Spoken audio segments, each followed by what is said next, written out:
I hope everyone's weekend is going as good as ours. It's been a short Saturday. That's all I can say. It's been a really short Saturday.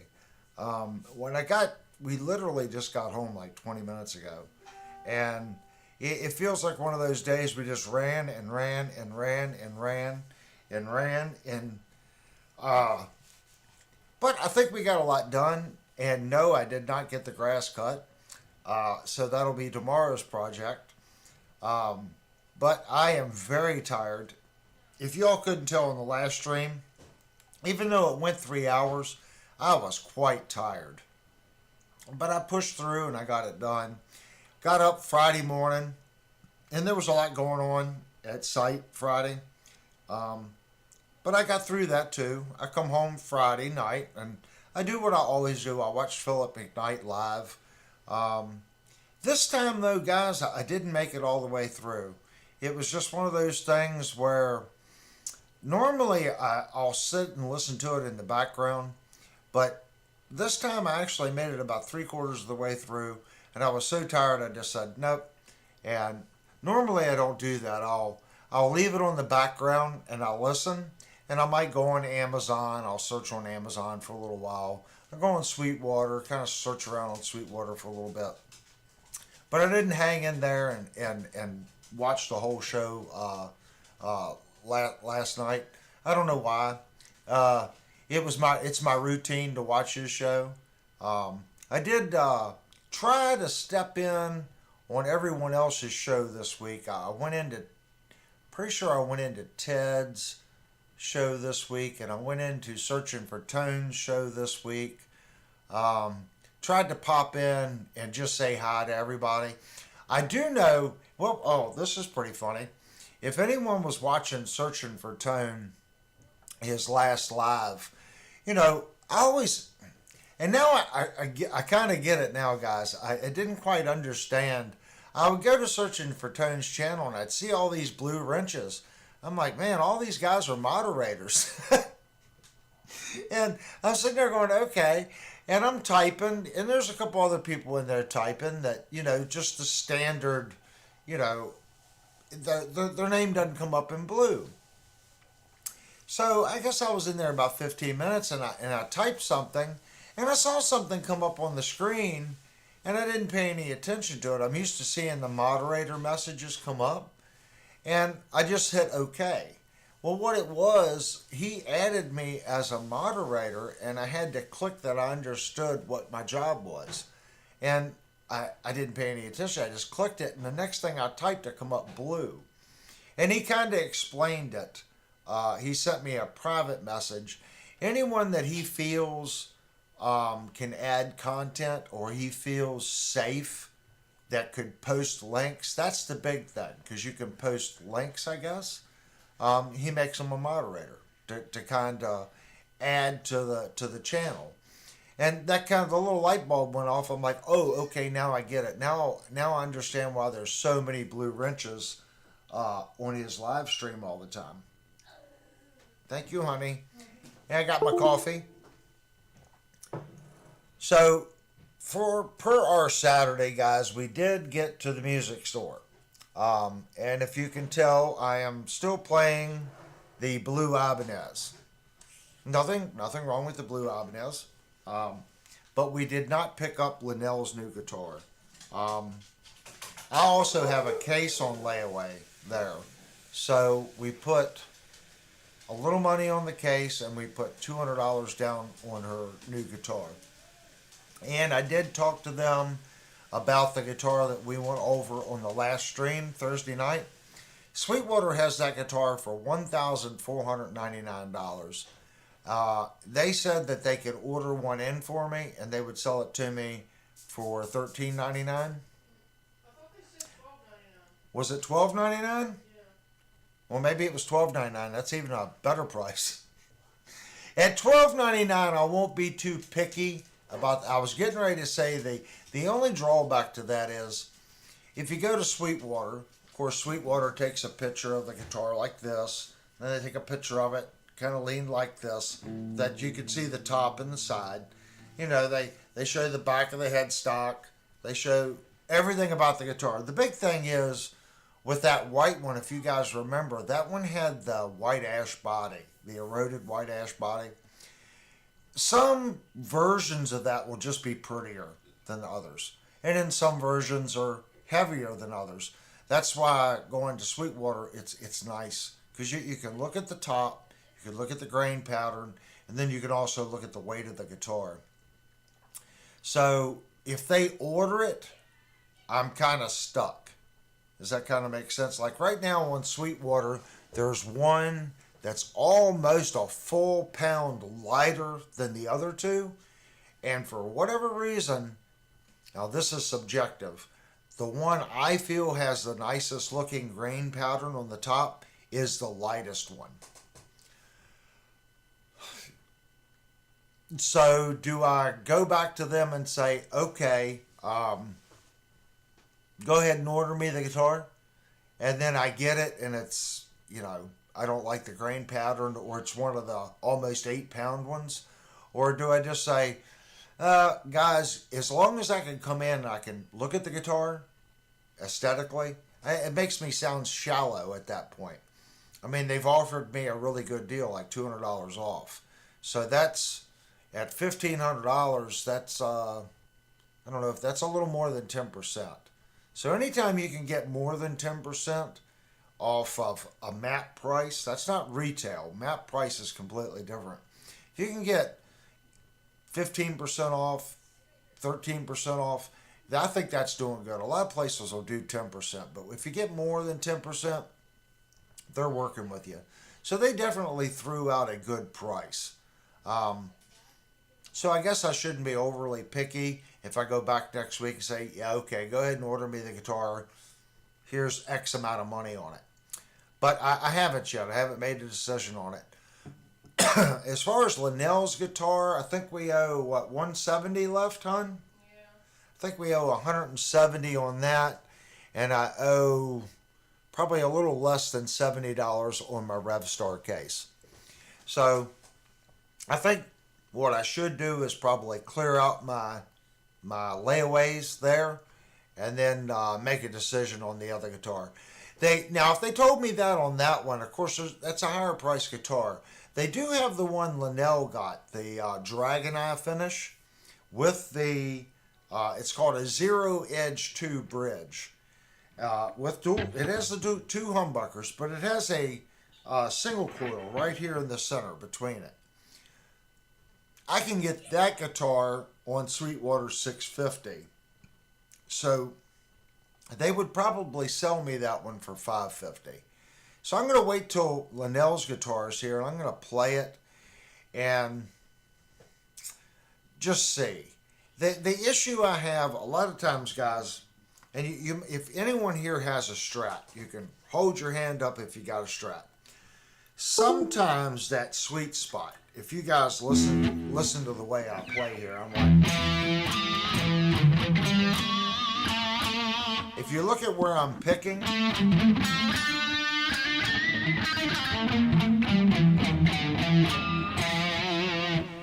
it's right where that center pickup will be.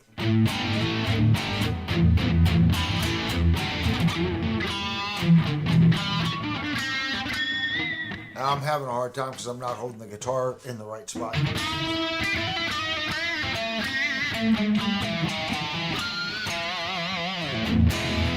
So what ends up happening, and I find it on not all guitars with center pickups.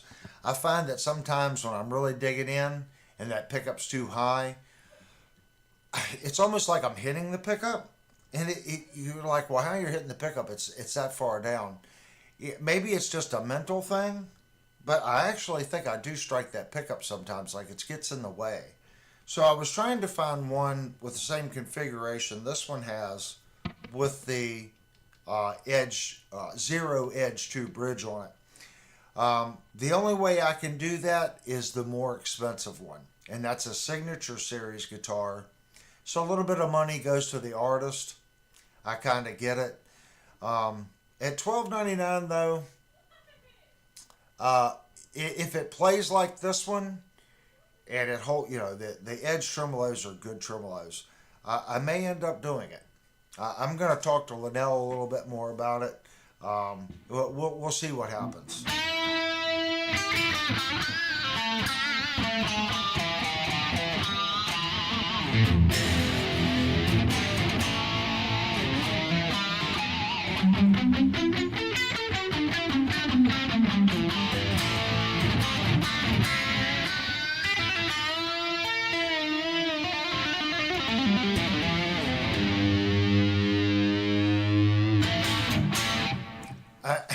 I love this guitar. I don't know. What I'm scared of is you'll listen to artists or even people on YouTube. A lot of people like the fixed bridge because when you're bending notes, it holds.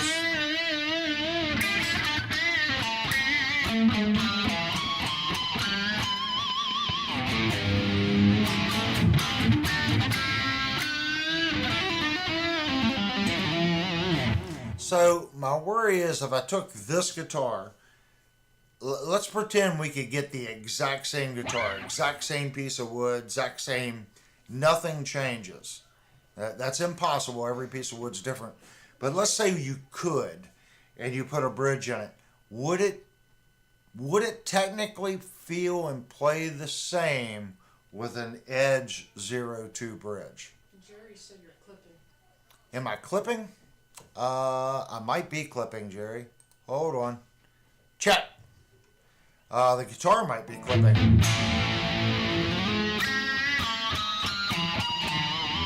Let me turn the guitar down a little bit.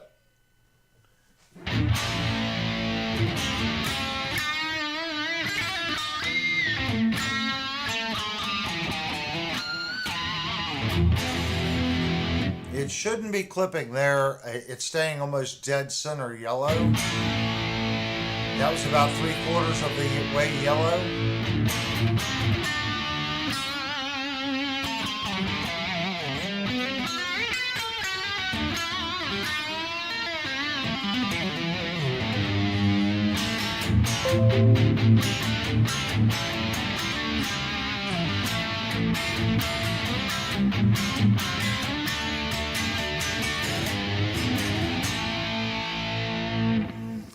And something else, the more I play this, I'm kind of liking these pickups. And I'm sure these are not Ibanez's greatest pickups, but I'm kind of liking. Yeah, there's an old saying. Sometimes it doesn't have to be the best. Sometimes you can just hit a bullseye and not necessarily be using the best materials. I'm not saying these pickups have substandard materials, but they're not the pickups they're putting in a Pia or a Vi or a Saturati. So they're cutting corners somewhere on this pickup to keep the cost down. But that being said, I like what they do. And that's another issue. The white one has Mojo Tone pickups on it. I know Mojo Tone makes great pickups. But maybe the combination of the pickups in this guitar and this fixed bridge is kind of what I'm liking, if that makes sense. Maybe if I switch the pickups to the Mojo Tone pickups and I put the Edge, the 0 Edge 2 bridge in it, would I bond with it like I did this one? And I'm so worried about that because I know I've went into stores and I've picked up two of the exact same instruments, and one of them is just like, ugh, and the next one's like, oh my gosh, what is different with this guitar? So it would be nice to be able to get my little fingers on it and actually see how the guitar would do. Unlike Sweetwater, if I get it from Sweetwater, I have X amount of time to return the guitar. No questions asked. If I asked that favor of my local store, I'm sure they would put it back out on the floor, but what I'd want to do with them, because I want to support my local store, I'd let them keep my money until another buyer purchased that guitar at the MAP price or whatever they offered it to me for. I wouldn't feel right forcing them to order it, me paying for it, bringing it back and saying, well, it doesn't really cut it for me. There's a reason why they don't stock that guitar. They most likely feel that in this market where I'm at, that guitar might not sell quickly, and they don't want a $1,500 or $1,600 guitar just sitting on their floor plan, if that makes sense.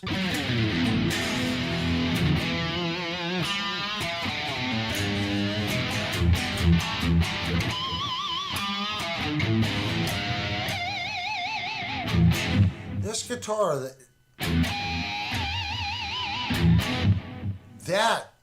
this out of every guitar I have, the G note here on the E,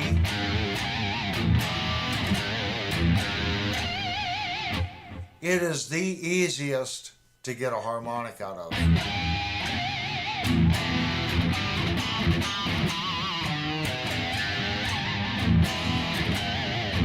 I can't get it all the time, but odds are I'll hit it more with this guitar than any other guitar in this house at any price point.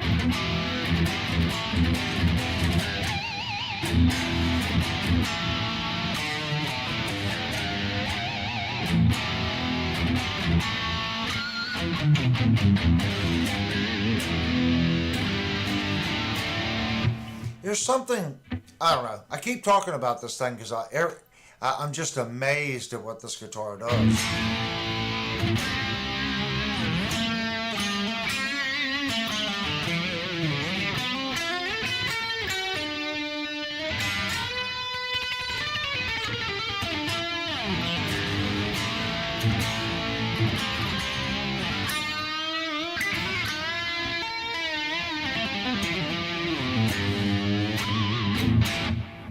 All right, I'm done, guys. I'm done with my rant.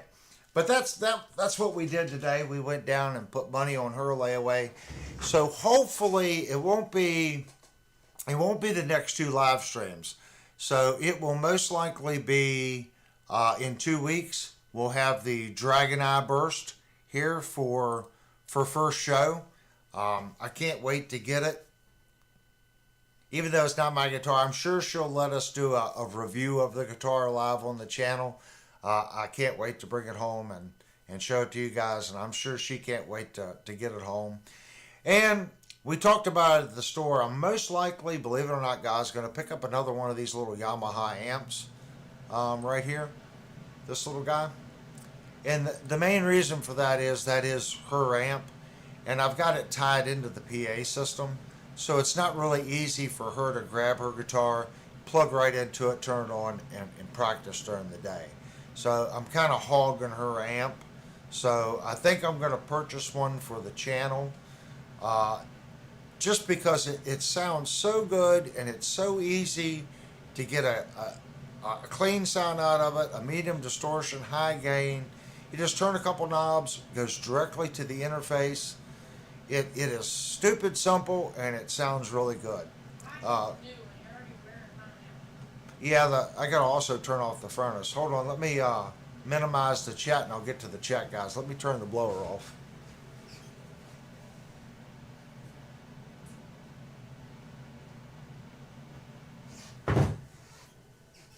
All the little things that I forget to do before the stream starts, I apologize. So, what were you saying, hon? Oh, I was teasing. I said I get the new one because you're already wearing mine out. Well, just so everyone knows, 3 people that I work with, at work, went to go see Metallica this week. They were in Washington, D.C. jamming. And, of course, all I heard the morning after was, I missed a great show.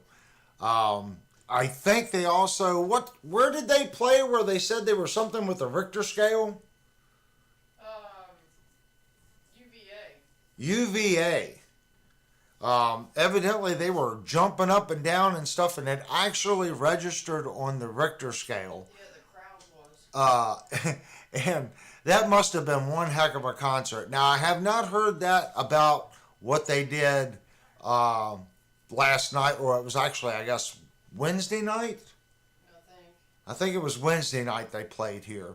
So I didn't hear the exact same thing on that concert, but the other one, they said it actually registered that the people were jumping up and down in unison, and it was evidently a pretty wild show.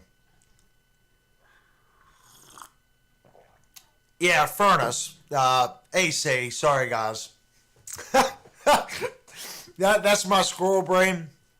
My AC is tied into my oil furnace. So basically, I have an A coil that's in line of my oil burner. So technically, my furnace does have to cut on. It just doesn't engage the Beckett injection system for heat. Um, Once that A coil gets cold from the outside unit, then it turns the blower on. So yeah, my AC, my furnace. You're probably like, it's 90 degrees out and he's got the heat on. uh, so yeah, I always forget. I try to get everything set up before the stream. Like I've got little air purifiers in the house, dehumidifiers, all those kind of things. I try to turn off because, believe it or not, this little microphone right here is extremely sensitive. So even let me just turn on the air purifier and you'll hear how much noise the air purifier actually makes.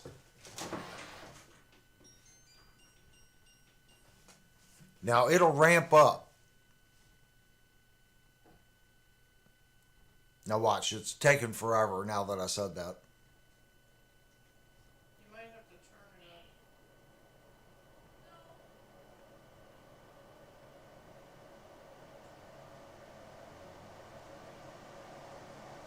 Can you guys hear that? It's getting faster and faster. And that is just one. There's actually two out here, one in the other room. And then we also have the dehumidifier and then of course the furnace or the AC unit. So you can imagine if you just happen to get lucky and one of the purifiers cut on because it detects particulate in the air because of all the instruments and everything we have in the house. We do smoke, so it also helps with that, but dust, all that kind of stuff, we don't like the dust.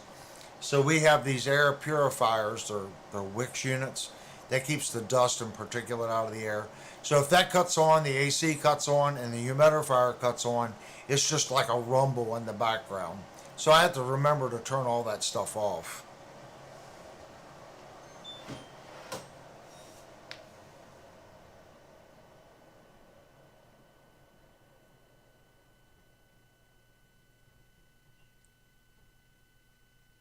You can hear the difference. Now I do have a gate on. It's just a little bit of a gate, so I'm sure that gate did affect what you guys just heard. But I pick it up more. Let's say I'm sitting here and here doing a video and I'm talking. It's amazing. In the room, you hear the person talking more so than the blower. But after it's been recorded, I'll go back and I'll try to edit it and fix it. You can forget about it. You can't. Your volume, your voice volume's here and the blower's here. Even though in the room it sounds the exact opposite, once you've recorded, it just kind of bleeds through. Penagor said, glad he cleared that up. If I tried to turn on the heat where I am, I'd end up with 5 rotisserie cats and me. Well, this whole week, guys, here it was super rainy, and it was actually on the chilly side. Now, this coming week, it is supposed to get a little warmer here. We've actually had a spring for once here. Normally, Virginia's kind of weird. Well, it'll stay cool, and we don't really get a spring, and it'll go from cool straight to hot. We don't get that in between weather. Corey wants to know says, can you play rhythm without a lead player? Actually, Corey, I'm not a lead guitar player. Believe it or not, my strength is in rhythm guitar playing. I think he's just asking. Yeah, believe it or not, if you go and listen, well, go listen to Rush. If you listen to Alex play in Rush, his lead work is for the most part, it's pretty simple. and he'll add ditties and fills here and there, but it's more about keeping the base of the song going. The rhythm is far more important than lead. Now, you get people like Sashirani and all these other guys. Technically, the way they play lead, they're kind of playing it and they're creating a melody throughout the song with the lead, the way they play. So, could you call that lead? I don't know. I guess you could still call it playing lead guitar. But what they're doing, that's the melody of the song. Vi's really famous for doing it. And what they do is they'll double track it and make the guitar sound fuller. Okay?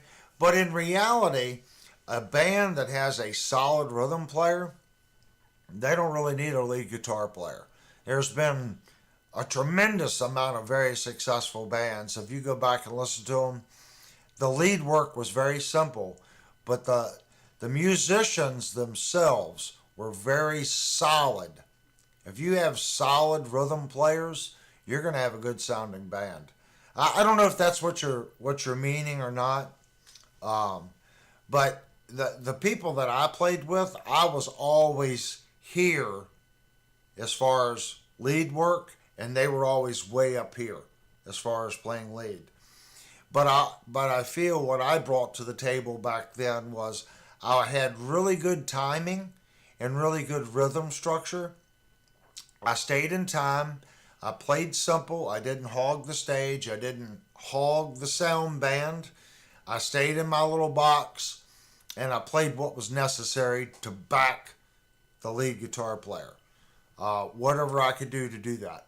When you were talking about the weather, Resnap said Rhode Island is the same, and Lindy said almost as weird as West Virginia. Yes, exactly. Now this year, what I was saying as far as the weather, go back to the weather. This year we've actually had a spring. It's been 50s, 60s, 65, 70, back to the 60s. We didn't have 1 week of spring weather and then it shot up to 90 degrees. So we've actually had, in my opinion, a pretty good spring. But it seems like the rain, the wet season, come a month late. We're getting all the rain last month or this month. Today's the last day when it should have been the month before. That's usually the rainy period. So we were a little behind. So everything looked a little dry at the beginning of this month. But right now we've had a tremendous amount of rain here the last 3 weeks.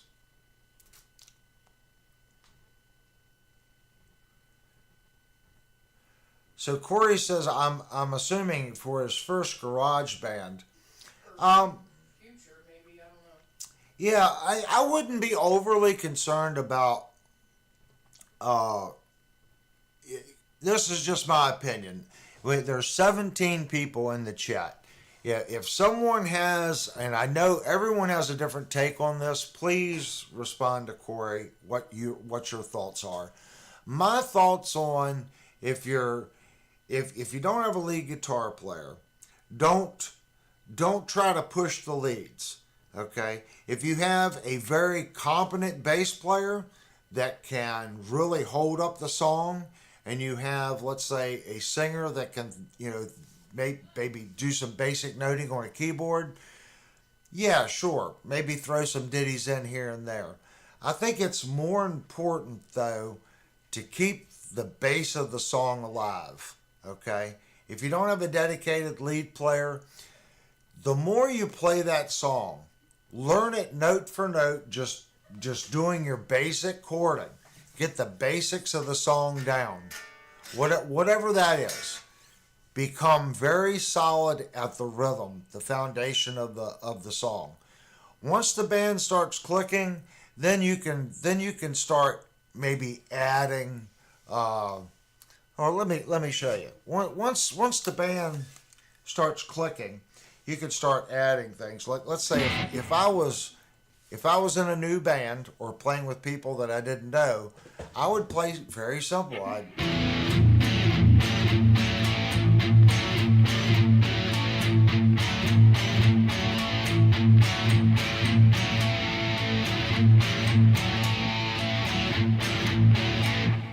play simple. As you get a little bit more familiar with the guys, you might want to start adding some things like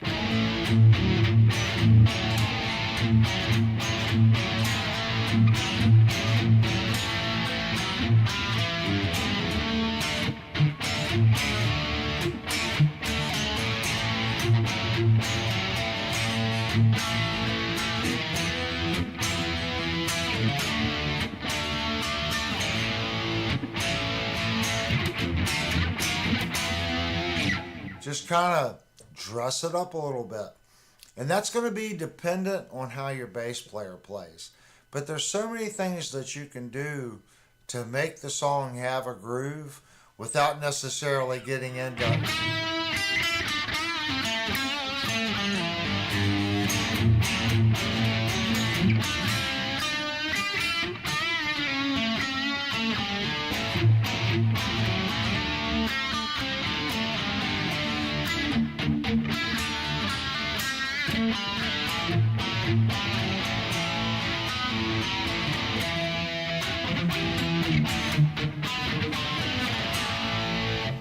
you can dress it up. I would say stick with the basics. The longer you play with these musicians, the more you'll start to hear the bass player will step out and he'll do little bass fills. Once he figures out where he can fit his little things in and not step on the vocals, you'll figure out where you can add your little things. But it's better to stay simple than to add a fill and make a mistake, if that makes sense. Because I would say 90% of the people in the audience are listening to the bass of the song. As long as you get the bass of the song right and your singer sounds right, people are going to like it. Especially nowadays. In my opinion, the quality of what I've seen out live has really went down in the last 20 years. If you can find people with good timing, that's the key. It truly is. If you get a drummer that's speeding up and slowing down and speeding up and slowing down, it's going to really... Oh, thank you, Devastator. It's really going to affect you. If you put 3 drummers in front of me, just a drummer that does all kinds of wild fills, I mean, just lights the set on fire, but his timing's a little off. You put another drummer that the timing's perfect and plays basic, okay. And then put another drummer, his timing's okay, his fills are okay. I'm still going to pick that basic drummer that does basic, but his timing's good. I would rather have that drummer to keep the time right and keep it, it's right. If you've got that, he's kind of setting the time for the rest of the band. You add a bass player that's in time, that's not blowing you off the stage with his bass amp, that's your next face key.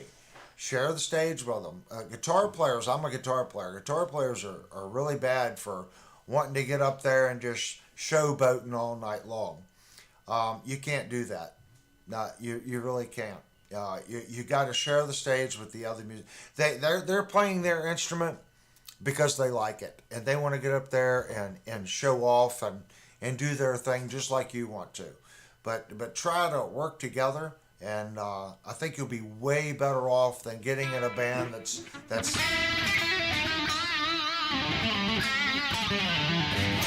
that's just wailing off. Believe me, I think so.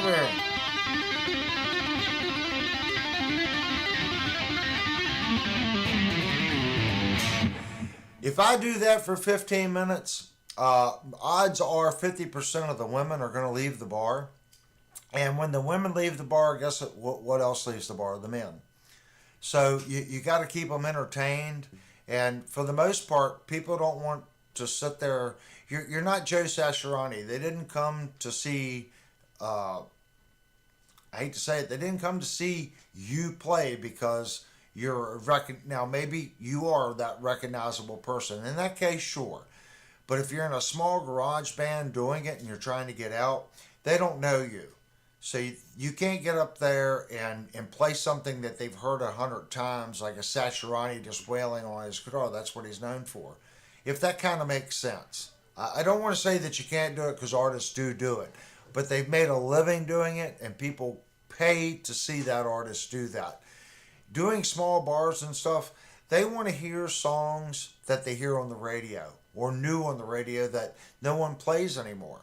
There's so many great songs, even from 5 years ago, last year, that no longer played on the radio. They're great songs. You find those songs and play them, and people will come. And they will come back. This is how we did it. We learned a new song. If we played that song and we got a reaction, we didn't toss the song. Okay? We would go to a different venue, maybe 20, 25 miles away. We would play that song again at that venue. We would check out the reaction. If the reaction was so, okay, we played it again at another venue somewhere else. If we got a venue, response from it, we would go, okay, this song really people aren't, getting into it. We played it in 3 different places. We're playing it right. We're playing it well. It's just not getting it done. So we would pick another song. There's millions of songs out there. You will be surprised at the songs. Oh, wow, Jerry. Thank you, Jerry. You would be surprised at the songs that will give you reaction. Huey Lewis and the News. When we played out, no one played any Huey Lewis and the News songs. I don't even know if I can play it anymore. I would have to. We played 3 of their songs. I don't know any of them anymore. But Huey Lewis and the News. People would come up to us. I've never heard a band play Huey Lewis and the News. They had some great songs. Songs like that people know. They know Huey Lewis and the News. Why? Back to the Future made that album so big. So even if you wasn't into rock and roll and music, the girls or the guys have, maybe that song come out before they were born. They're still going to know that song because of those movies. It's a good song. It's a good, that whole album, anything from that album, it's a good bar album if you're catering to that style of music, if that makes sense. Pick songs like that. Pick good musicians that show up and learn the material, and you'll be way ahead. And if anyone has anything to add to that, that I'm not the only person that's played out here, so that's what the chat window's for. And learning everything that I just told you is part of the journey, man. I have been in a lot of different bands, and I've played with artists that were, struggled to learn songs, but when they learned them, they were solid. And I've played with artists that could learn a song, they didn't even need the guitar. They'd listen to it twice and go, I can play that. And they'd pick it up and they'd have 90% of it, and they hadn't even played it on the guitar yet. I mean, just phenomenal ear to, I don't need the guitar in my hand. He's here, he's here, he's here, he's here, he's doing this. Play it to him twice, the third time, hand them a guitar, and they'll have 90% of it with never playing it before. I've played with artists like that. I was never able to do that. I've seen a lot of people. Those are the people that I consider to be like super talented or super gifted. Their ear is just so tuned, and a lot of it's just practice. They've practiced and learned and practiced and learned, and they just have a natural feel for it. It comes second nature to them. If you have the opportunity to play with people like that, those type people can teach you so much so quickly. I can't describe what just playing with an artist or a fellow musician like that, what you can gain from, and it can be a drummer. If your drummer picks up on things like that, he's going to want to play with other musicians that are like that. So when he comes into practice and he's playing it note for note, and you've kind of faked through a spot, and he goes, hey man, I worked all week on this. I got it note for note. That's going to make you step up your game and become a better musician, because you don't want to lose that drummer. Because drummers are hard to get. This guy keeps time. He's learning the material. now you're the weak link. Well, you got to step up your game, and that makes you a better musician too. So, and everyone's learning. And after all that, don't forget to have fun. If it's not fun, you're kind of doing something wrong. And I'm not saying I always had fun. I did it wrong a couple times. I got too serious, to this, to that. Uh, don't don't let it get to the point where it's not fun. If that makes sense. Okay, Avery rant over. I heard someone say that Ibanez is gorgeous. Where I saw that up, I saw that somewhere. Where was it? I thought I saw someone say something about the Ibanez. You see that, hon? Yeah, Resnap said that Ibanez is gorgeous. Yeah, this is a beautiful guitar. Look at the top on that thing.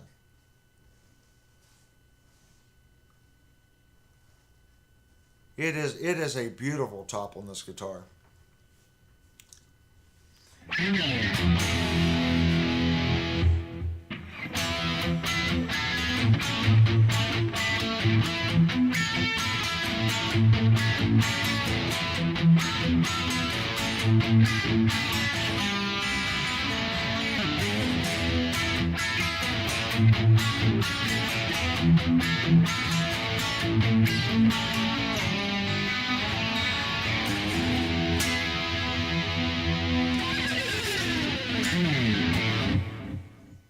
I do like this guitar.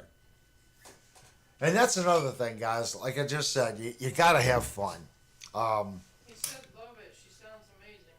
Yeah, that guitar is just, I hate to say it again, it's just stupid good. And you know what's, and it eats me alive. It It's actually, we got it used for $250. That's why I always tell people, if you go into a store and you pick something up and it's just something about it, you're just gonna beat yourself up if you leave that store and you go home and you go, why didn't I get that guitar? If you have it and you're not, not making your car payment, house payment, or putting food, if you have the extra and you pick something up and you were in the market for it and you bond with it, you better get it, because you might go, well, that's a production made instrument. I could get one at any time. Yeah, you might, but isn't going to play like that one that you just went home and went, man, I should have got that guitar. Linnell has just knocked it out of the park twice on guitars. The Chapman and this one. We're going to see. Well, I kind of already know the one she's picking up plays awesome because I've already played it. But we have that it's a new thing. This one's not new to me. I've been playing the Ibanez now for a couple weeks, and I keep coming back to it. Devastator said now we just need to hear its owner play it. Yes, And then, I agree with that. And then Penagore said, I think we just did. That is also true. Devastator said, Penagore, he's trying. Can I have a smoke, hon? If everyone didn't know, everyone has crutches. One of my crutches is smoking. I do not smoke. I do not drink. I've talked about it on the channel before. When I was a professional musician, I did I did some pretty harsh drugs. I smoked a lot and drank a lot. And I turned my life around. Not saying everyone does it, but in my case, I was out of control. And my only bad habit that I have right now is smoking. I'm not saying everyone needs a crutch. It's not a downplay on smoking. It's a habit, and I am a smoker, so that's my rant on the smoking.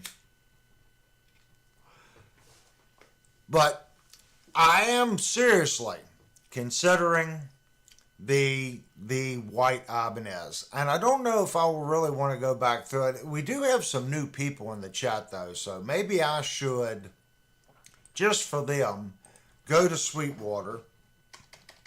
And since everyone persevered through last time, the new group won't have to go through the mess that I went through the first time I did it.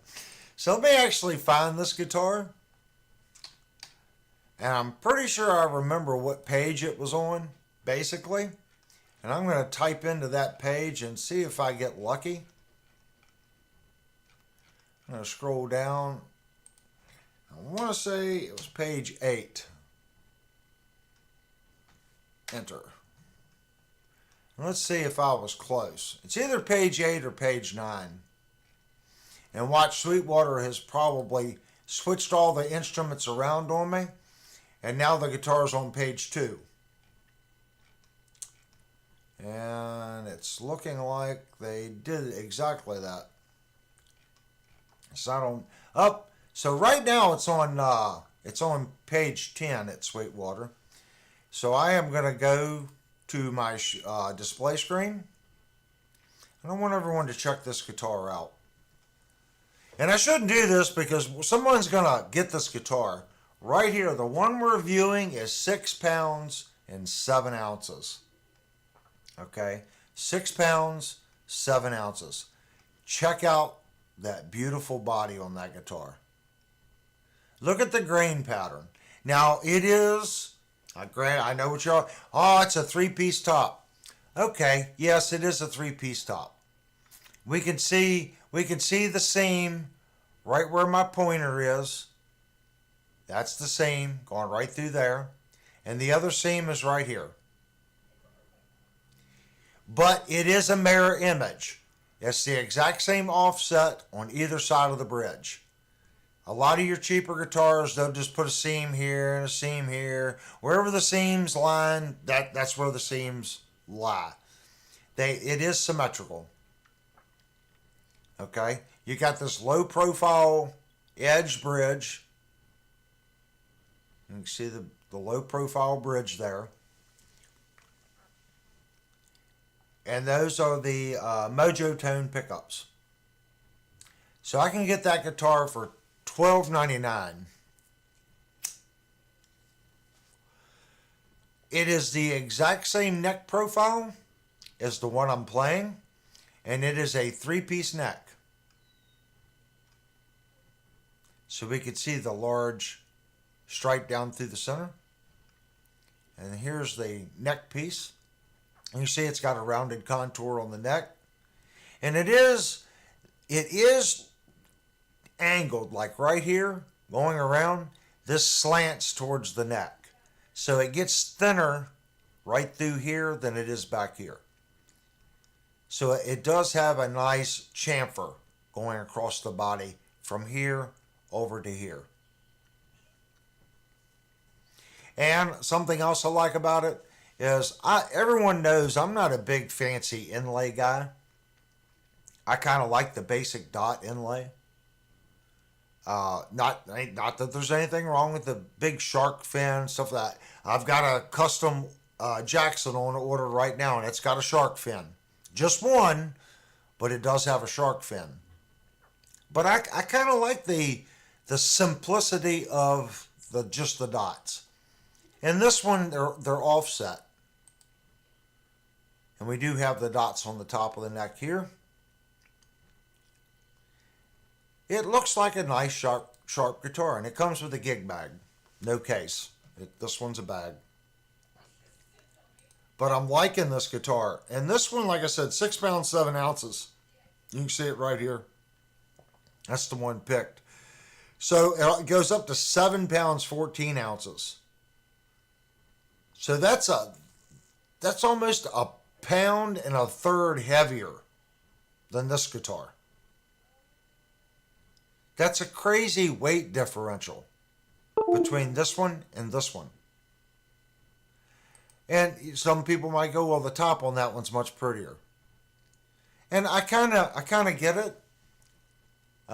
This one is a 2-piece. And what it looks like there's a seam going right through the center of the guitar. So that might be part of it. It is definitely a two-piece. Looks like there's a seam right here. I could be wrong. It might be a solid top. Kurt gave you a $10 super chat. Oh, Kurt. Thank you, Kurt. I don't know. And then you got this one, which this one really doesn't do much for me. There's something about the top. That's my thing. If I get one at my local store, I could get that. I'm sorry. There's just something about that top I don't like. Look at that one. Okay. Look at this one. I mean, I'm not saying the grain's not pretty. It has a yellow tint to it, and it's just not as predominant. If you look at this one's very white, and the grain is very predominant on it.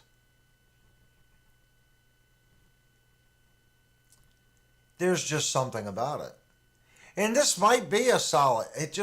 There's something going on right here. I'm wanting to say that body is seamed. And I could be wrong. I'm looking at a photo. I don't understand why they'd have a solid top on the one and this one be seamed. But in general, the top on this one is just prettier. In my opinion. Everyone has different opinions. And it's the lightest weight one. I don't know. Niles just came on. Niles just came into the group, Linnell said. So what's your all's thought on that, guys? I'm going back to the chat window here. Minimize. Niles says, howdy all. I used a nicotine vape that wasn't flavored for a year or so. Yeah, that's what Linnell's doing right now. She's on the little vape thing. And believe it or not, yeah, that's what it is, right, hon? Yeah, I don't use it near as much as. I have tried the vape thing, and I think I keep buying the wrong one. It's super strong and it chokes me. Yeah, you need to use one of these. So I need to get a detuned version, if that makes sense. I have 3 out here that are flavored. Yeah, she has 3 that's flavored. Devastator says that's a good looking guitar. I think it is. Yeah, Time Surfing Alien says, I tried cigarettes, but after vaping, you can't even taste. Yeah. Yeah, it tastes weird. Yeah, it's one of those things, guys. I need to switch over, and I have tried. I think I've just bought the wrong units. Nicholas, I 100% agree with your last statement. I give you 100% kudos on that. I think Nicholas and I are on the same page on a lot of different things. I love ebony. An ebony fingerboard, there's just something. I love ebony fingerboards. My Vandenberg has an ebony fingerboard, and that's got to be my favorite neck. Now, granted, I played my Vandenberg and my Nitro the most out of any guitars I've ever owned. My Vandenberg and my Nitro were the guitars that I played out live with. I played out live for many years with those 2 guitars. I know them like the back of my hand. I could be in a total cave darkness with those guitars back when I was playing, and I knew exactly where I was. Even though the scale length was different, the Vandenberg was 24.75 and my Nitro was 25.5, I got a feel for the neck on both those guitars. And I knew by just the way they felt on me which one it was, and it just became natural. But the Vandenberg had ebony and my Nitro had rosewood. I thought the ebony just felt a little better under my fingers. Linnell's laughing, so somebody made a funny. Devastator said Linnell is an ebony. You better watch out. Rezo says ebony is my favorite too. Just like the contrast. Exactly. I think my least favorite is maple. And I have one. Now, out here, I have one, two, three. Three. I have three maple fingerboards. One, two, three. And I have three Indian Louisville fingerboards. And the rest that are out here would be rosewood.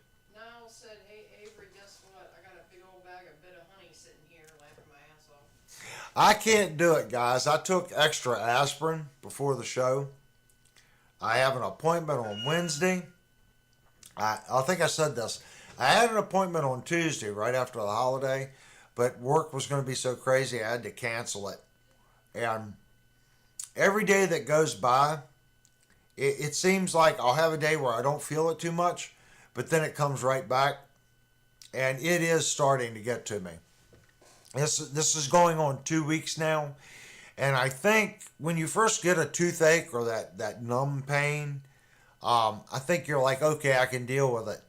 But it's not like it's killing me, okay? But I think after 2 or 3 straight hours, you just get to the point, it's like, okay, I've had enough of this.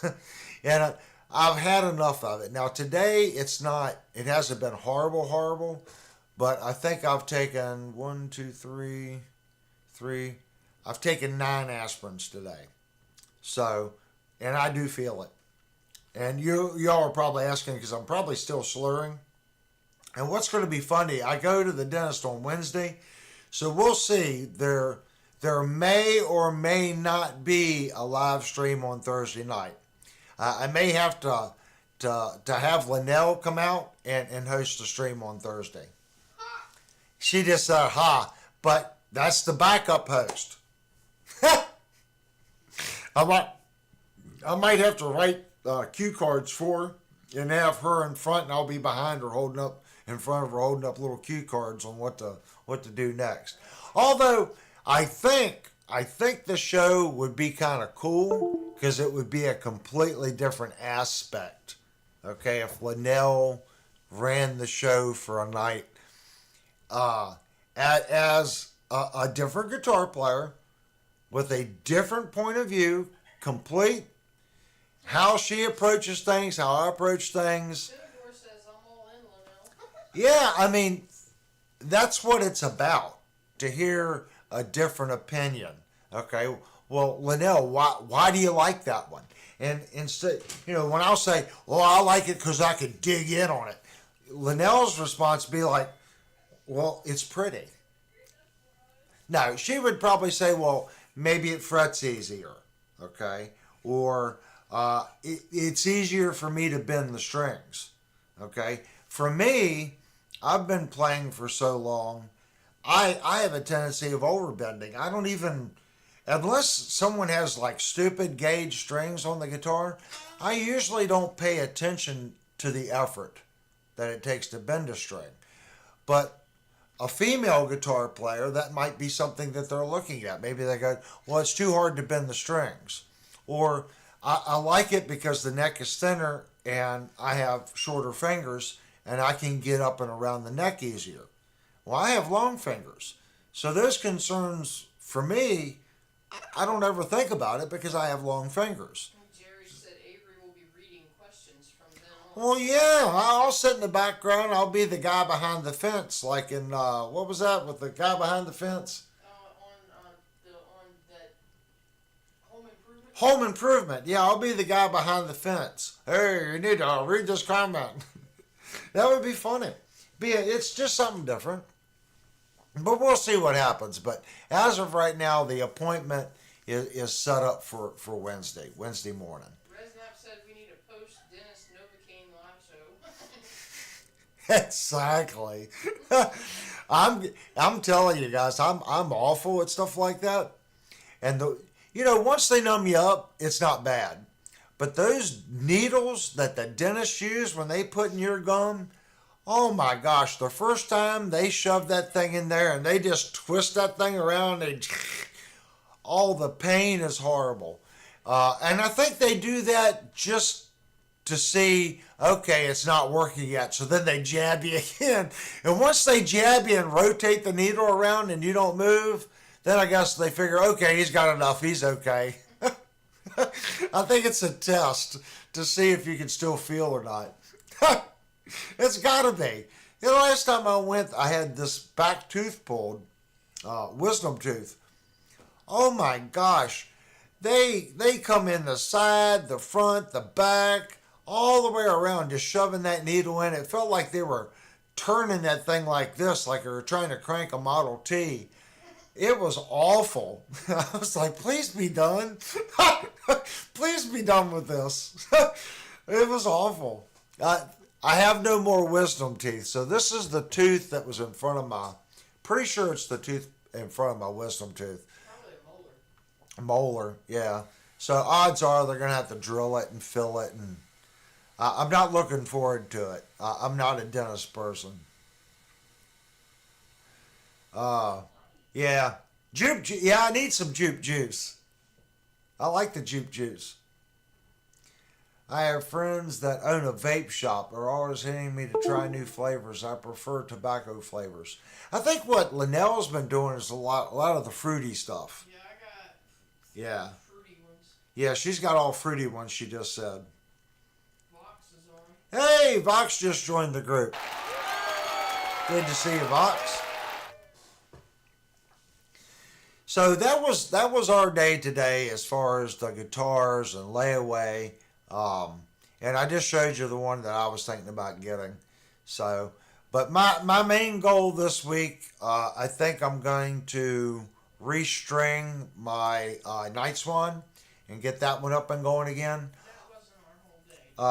Although the Night Swan is 24.75 scale length, and I've been playing a lot of 25s lately, so I might restring my Vandenberg or my Nitro. I have another Nitro that I might restring and rock that one out for a while. I don't think I've played that Nitro on the channel yet. It's a passive, it's humbucker single with a Killer 2700 killer on it. It is a killer guitar. So I may put new strings on that guitar for Thursday night or next Saturday. As far as Jupe's next video, it is the amount of time that it's taken me to edit this video, guys, is crazy. I set up basically a camera. It's not overhead, like looking down like this. I put it out here on like an angle, looking crossways down on the table. That way, as I'm moving the fret file, when I was doing the work, you could see if I roll the fret file or how I'm rolling across the neck back and forth. I also set that camera up for the end dressing file. A lot of people just come in and they chamfer like this. So what I do is I come in and I roll over the fret, and I wanted to be able to get a good view of that. So I'm going through all the footage and I'm syncing up the cameras. And depending on what I'm trying to show, I edit it out with each camera angle. And then I go, which camera shows what I'm doing the best? And I'm trying to switch camera angles in the video to give you a really good view of what I'm actually doing. That way you guys can kind of emulate, or if you want to learn how to do it or how I do it, it gives you a good idea of what I'm doing. Niles has a question for you. It says, I got my Gibson out yesterday and the fret inlay has popped up. Is there an easy way to fix it? There is, Niles. What you need to do, Kurt said super glue. yeah, super glue is usually the best. The drawback is, you want to look at your super glue and you want to find something that has a longer open time. And the issue with super glue is, the point is, it has a short open time. So depending, if you can lift it up enough and look underneath of it and see if it's a clean separation or a jagged separation. If it's a clean separation, use thin CA and use something that has a long, thin spout that you can get underneath the inlay, give it a squirt, pull that out, and then push down on the fret. The issue, people are going to say, well, you could spray it. It's an accelerator. If it's an inlay and you push down that inlay back down to where it needs to be, and you shoot accelerator on it, the accelerator shouldn't do anything. If the accelerator works, that means glue come up between the inlay and the fingerboard. You want to avoid that. You don't want to get into cleaning up that fret. So if you can get some thin CA with a special nozzle that has the long flexible end tube, check it, make sure that it is weeping, okay, with a new end. It's like a needle, but it's floppy. Pry up that inlay, put it down in there, get it as far in as you can, squeeze and pull out. Before you get it all the way out, try to get it out without getting any on the inlay or the neck, and then push down on the inlay. The only drawback to that is odds are you're not going to get an even coverage to the inlay underneath. The only way to fix it right is to pop the inlay out. And if it hasn't separated all the way across, those inlays are usually pretty thin, so when you go to pry on it, it may crack and break. But if you get it all the way out, you can at least prep the surface underneath the inlay, and you can lightly sand the back of the inlay, scuff it. So when you put the new CA glue in, you can make sure you get good coverage and push it down in and hold it for about a minute.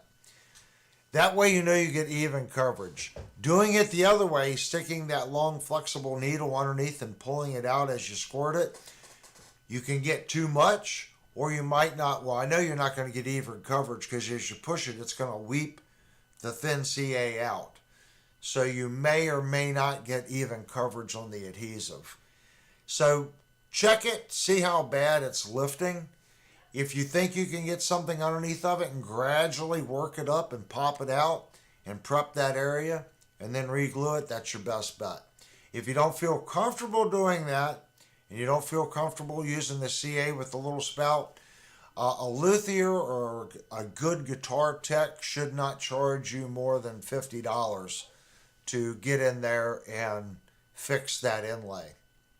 That's what, if someone brought me and just said, look, I need this inlay fixed, and they didn't want to put strings on the guitar, I would loosen the strings, try to pop it out. If I couldn't pop it out, I'd call them and say, look, I can try to pop it out. If it breaks, I'll have to make a new inlay, and it may or may not match. Or I can try to weep some glue in it and push it down, and it may hold. If it doesn't hold, then we know we have to pop the whole inlay out. A good tech should tell you those three options, or what could happen if I do it this way, and what could happen if I do it the other way, if that kind of makes sense. You need to tell Vox happy birthday. Whose birthday? Vox. Woo! Vox's birthday. He gets a double and a triple for that one, guys. And Birdman's mom's birthday. Oh, and it's Birdman's mom's birthday. Everybody's birthday. They were just talking at the music store. Someone, I think. It was Matt and Jason.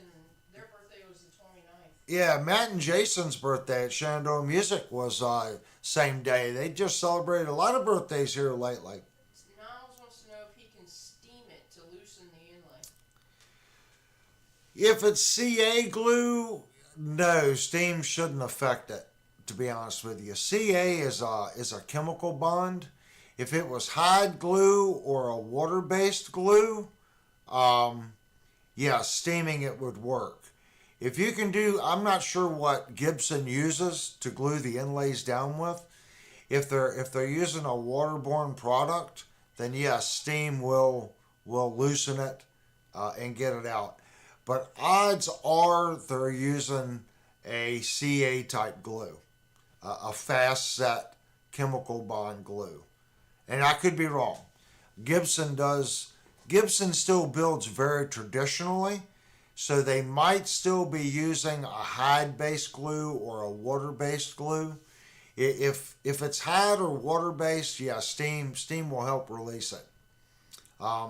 You can also call Gibson.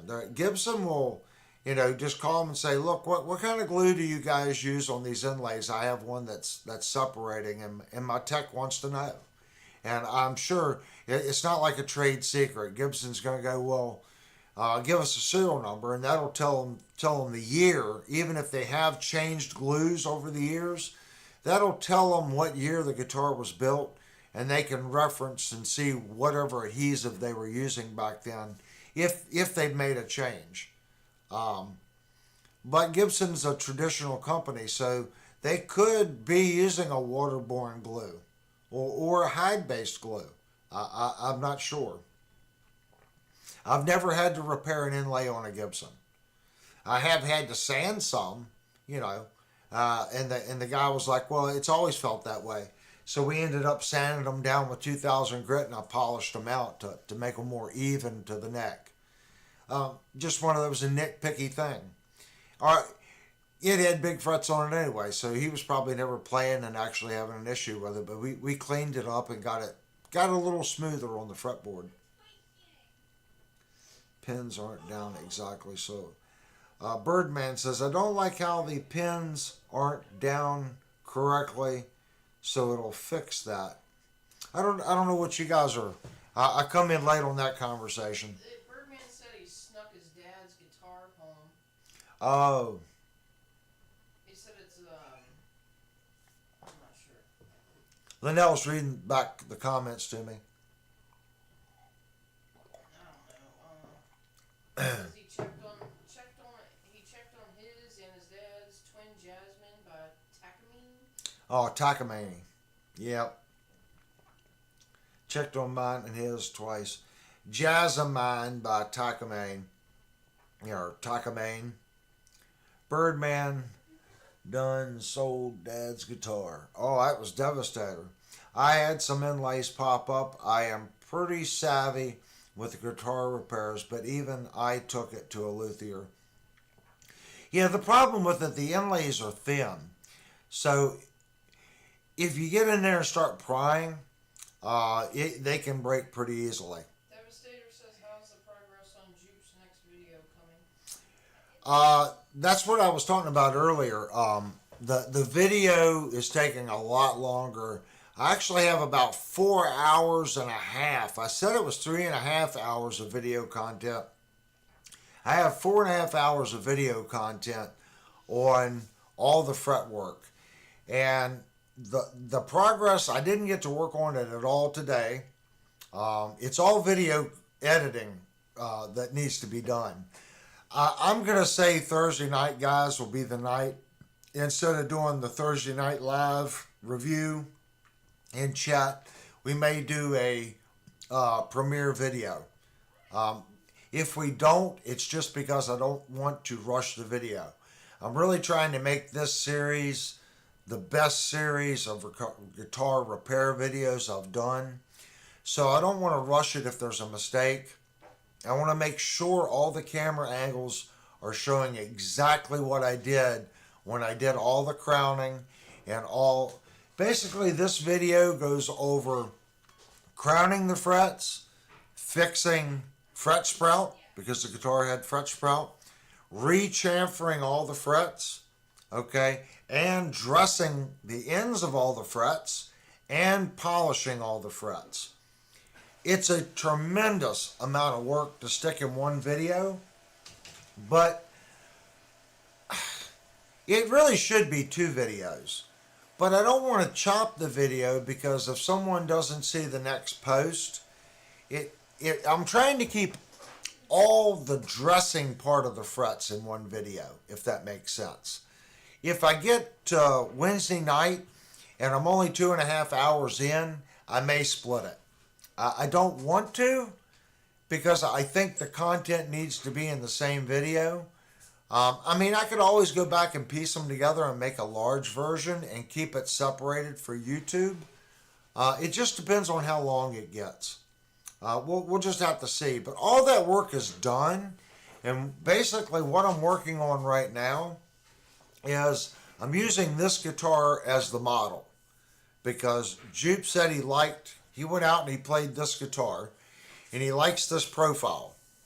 Can I get it this thin? I'm not going to try to get it this thin because of where the truss rod is. But I'm going to emulate this profile and probably get it about 2 millimeters thicker or a millimeter thicker than this neck, which means I'm shaving quite a bit off the neck of the guitar because the neck that's on it is far thicker than this neck. So we're probably going to be taking about 2 millimeters off of it to 3 millimeters off the thickness of that neck. Easily 2 millimeters. It might be even closer to 3. I can't gauge it now. I forgot to measure it before I started working on it. At least I don't think I gauged it. I don't remember if I put my calibers on it or not. If I didn't, that was a missed opportunity. But I've already got it block sanded back. So now what I'm working on is that radius on the back of the neck. So basically I've got the flat spot from here down to here. And I have not reshaped this seat yet. I got to reshape the seat since I've sanded into here, it's changed this radius on the neck. So now that I have this flat spot, I've got to roll this edge to the center. And I'm trying to leave about a 1/16 of an inch of flat down through the center of the guitar. That way when I do my scuff over this way with my 2000 grit before I come back this way, it takes that out. So I'm trying to leave just a little bit in the center of the neck and try to get this profile. So right here at this part of the neck, okay, it's not really on the edge, right where my finger is. That's where most of the radius is on this neck. So it stays pretty straight. When it gets right where the end of my finger is, it starts to roll a lot. And then right here, it doesn't roll hardly at all. So it is an ellipse radius. But most of the radius is right where my finger is. Let me move that back and forth. That's where most of the radius is. Right there. So it's kind of flat here and kind of flat here. So we've already started on that. So that'll be the video after this one, and then we're doing the bridge video. And Devastator, so you know, when I build Jupe's bridge, we're building the bridge for your guitar downstairs for the 200 for the parts. I did get the parts in for that bridge. So we're going to build two bridges side by side. One's going to be for Jupe's guitar, one's going to be for your guitar, and going to be two totally different type bridges. Devastator, yours is going to be more on a budget, okay, because we're limited on funds on what we can do on the posts and stuff. And Jupe's is going to be a little bit more non-budget, okay. They're both going to be solid bridges, but Jupe's bridge is going to have a little bit more bass to it and more brass and stainless than the one that I build for yours. But they'll both be solid bridges that should hold tune remarkably well. But I want to do both of them side by side. That way people get a better understanding of how many different things that you can do with a Floyd Rose that make them better, that you don't necessarily need to spend a tremendous amount of money to reach this gold. But if you want something that sustains and just has attack, you can do these things and you can get the bridge to do this. I'm trying to show two different ways that you can approach the bridge. And basically it's about $100 price difference between the two bridge and parts, if that makes sense. As far as tunability, both bridges should hold tune equally as well. Believe it or not. I think Jupe's bridge will have a little bit more sustain and a little bit more attack. The attack's going to come from the stainless steel saddles, and the sustain's going to come from the very large brass block.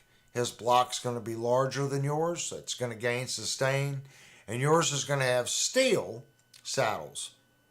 Now, your bridge, okay, should have a warmer tone than Jupe's, if that makes sense. Jupe's is going to be more punch and attack, and yours is going to be a little warmer. Steel is usually a warmer sound than stainless. A lot of people like brass because you get a twang, but it's still warm, if that makes sense. And a lot of people claim when you change the sustain block in the back, whether it's a titanium, steel, brass, that affects your tone. We're using brass on both, so I'm going to try to use brass on yours, even though steel's cheaper. I think with the steel saddles and a brass block, we can try to get your bridge to have a little bit more sustain and not as factory sounding as like a Floyd Rose special. It should sound better than a special and definitely hold better tune because we're using an FR1000 base plate on both bridges. And I just lost my window for YouTube for whatever reason. So that means I got to close my window and go back to YouTube. So if we've lost the stream, I'm reconnecting right now. Give me 1 second. Don't guys. settle for boring. Design memorable t-shirts online in just a few clicks. My stream window. Reason, and that means not where I need to be. Manage videos. You know, about once every 3 streams, we have this issue where it shuts down. YouTube shuts down. Are we still live? Yeah. Okay. All right. Stream window's back up. Niall said that he will not be in the chats between the 5th and the 13th of January because he'll be in New Jersey for his daughter's wedding. In January? June. In June. Oh. All right. Well, you need to be safe. We need you to come back to the chat, buddy. He said he'll be back after that. Yep. So hopefully you guys get a good idea of what I'm talking about as far as the difference between the two bridges. And something else. Jupe's bridge is getting a turbo arm, which will take a little bit more of the slop out of the socket on the tremolo bar. So there are differences in the bridge. But that doesn't mean you can't build a solid Floyd Rose bridge on a budget that'll give you good sustain and good feel, and it'll stay in tune. You can do that. And that's what we're going to do with Devastator's guitar. We're going to build a very solid bridge that holds solid tune. Jupe's guitar, we're just redoing that whole guitar. That guitar should just be stupid good when it's done. Jerry said the mini PCS he spoke of will handle AutoCAD 25. Need to match one up for editing so it will be a dual threat for you. Oh. I definitely need a new computer, Jerry. Definitely. I don't know, send me some info on it, Jerry. You seem to be really knowledgeable on that kind of stuff. I need to buy something. And I don't really know what to get yet. I know this computer that I have right here, it's caused me a tremendous amount of problems. And when I go to process, let's say an hour and a half video in processing, post-processing, to process it out of the editor to a video format, it can take up to 10 hours for my computer to process an hour and a half video. That's how bad it is. I have heard people say that they could process a 1 hour video in 15 minutes. I couldn't fathom that. If I could do that, I could check my video 15 minutes after I hit process. I have to wait till the next day before I can even check the video. That's how bad it is. But this whole channel was, I shouldn't say it's a budget, because we have upgraded a lot, like the microphone, we've upgraded cameras. But in 2 years, I've done quite a bit of upgrading. So I do believe the computer is going to be our next upgraded component. Well, guess what, guys? We're at an hour and 26 minutes. and I'm gonna have to hit the break button. And if you're not familiar with the channel, guys, and I see there's 17 people in the group, usually about now we hit intermission, and that allows people to hit the restroom, refill their drinks, do all the neat stuff, and then we come back and start chatting again. So we're gonna hit the old entertainment button here. If I can figure out which one it is, break scene. I think it's this one. Anyway, let's take a break and we'll be right back.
Okay, I'm going to do some adjusting here, guys, because I see this guy's like a little crooked. So I'm going to make a little bit of adjustment. I'm going to bring it down. You can see where the microphone actually is in relation to the camera right there. And I'm sure it's making all kinds of little funny noises. So I try to get it to where it's just barely out of the scene. And that's one of the things I've been trying to really work on each week. I do pay attention to the stream, and I notice there is a sweet spot. Like right here is the sweet spot for this particular microphone. And I'm usually back here. And you can hear there is a little bit of a difference. If I'm right here on the mic, the issue is to get that elevation. I'm changing the camera a little bit. I haven't been able to get that spot for this sound and be comfortable. So I think the audio is good enough when I'm right here. So this is kind of where I've settled. But I want to bring something else up. I want to bring something up and to everybody. Everyone knows that I'm working on Jupe's guitar. And as a tech, I hear a lot of people say, well, this guy's really good, or this guy's really good. In the tech world, maybe it's different where you guys are at. But here, you're only as good as your last guitar. That's just how it is. If I do one guitar and they're not happy with it, 99% of the time, people will give you the opportunity to say, look, I'm not bonding with it. Is there a way we can fine tune it? And I try that, okay? But sometimes you hit the mark and sometimes you don't. With that being said, you're only as good as your last guitar. And I think that goes even with custom guitar builders. Sometimes you build a guitar and all the stars align, if that makes any sense. And it's you can call it a fluke, you can call it a masterpiece, you can call it whatever you want to call it. All the stars aligned. You got the ultimate piece of wood, the ultimate piece of maple for the neck, the ultimate crown, on the frets. The relief is perfect for the gauge of strings, the action height. Like I said, all the stars align, and that guitar is just stupid good. You can do another guitar to the exact same spec. I can write down the specs and it'll gauge out at those specs. And that guitar just doesn't have the magic. Does that make you less of a luthier or tech? It doesn't. It really doesn't. But the perception of what people have on your last work is what people know you by. Because that person's going to go out and tell somebody else, or he's at the music store, yeah, so-and-so did this guitar, and it was okay. So always keep that in mind. And Jupe has been gracious enough to let me do this repair work on his guitar.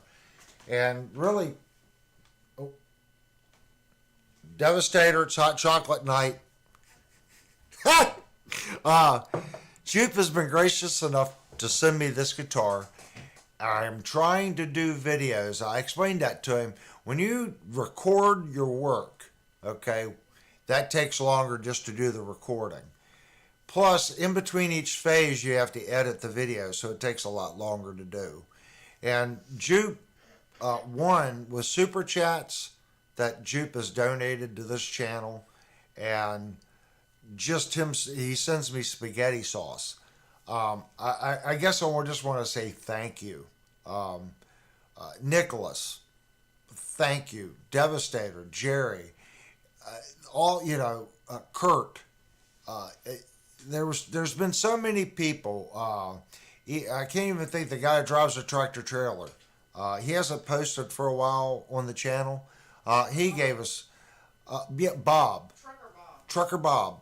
He donated money to the channel once. Devastator said Lori smacked me and said don't get any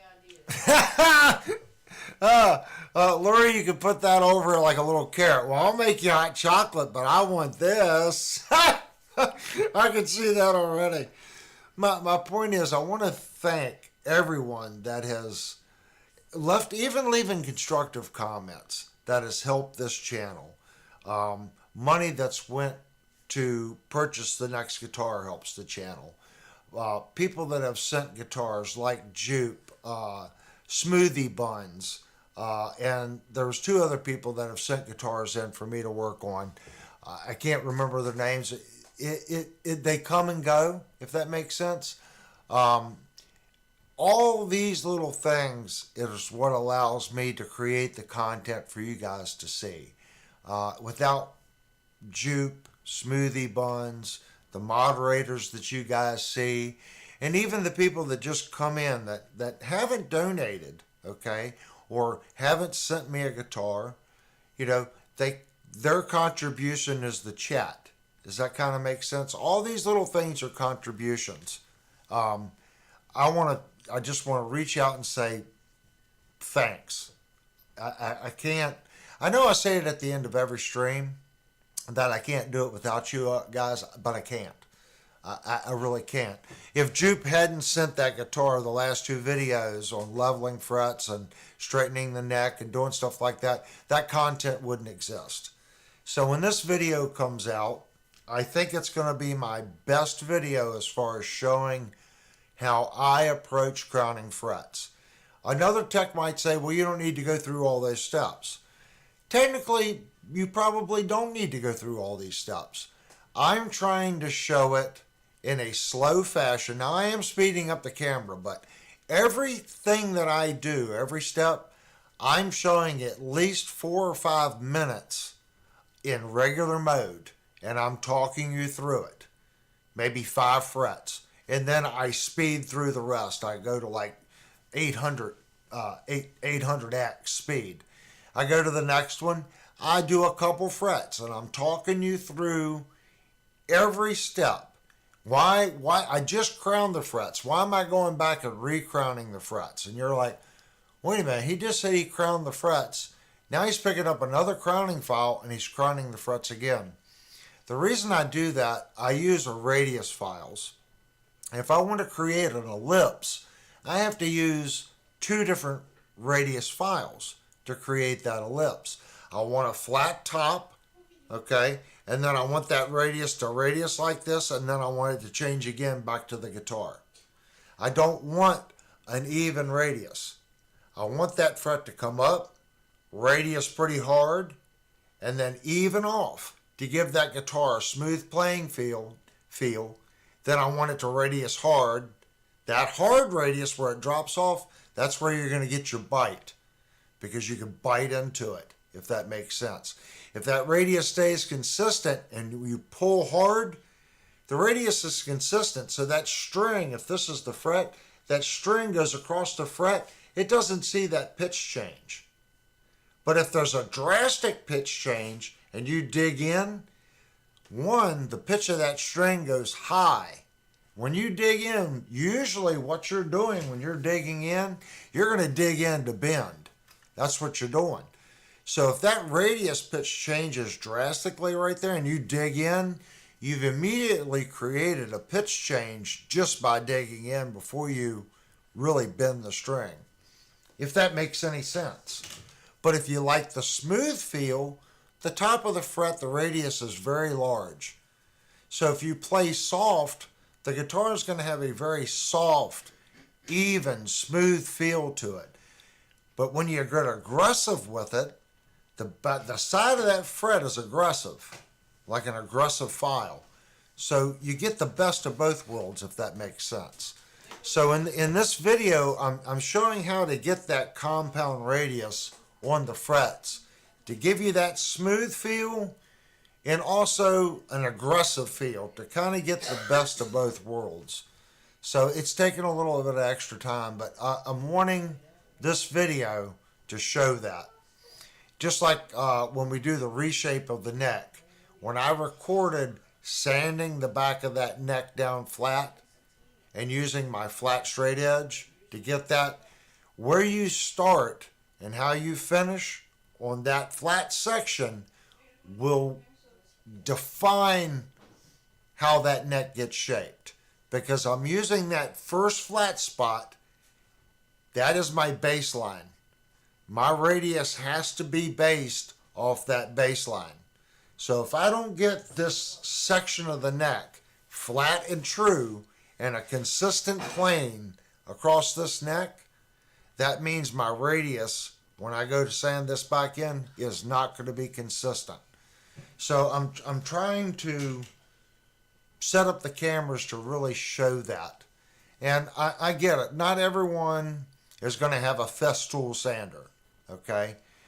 Do you need a high-end sander? In this particular case, guys, I'm going to say do not attempt this with a DeWalt or a Craftsman or some other $50 or $60 orbital sander.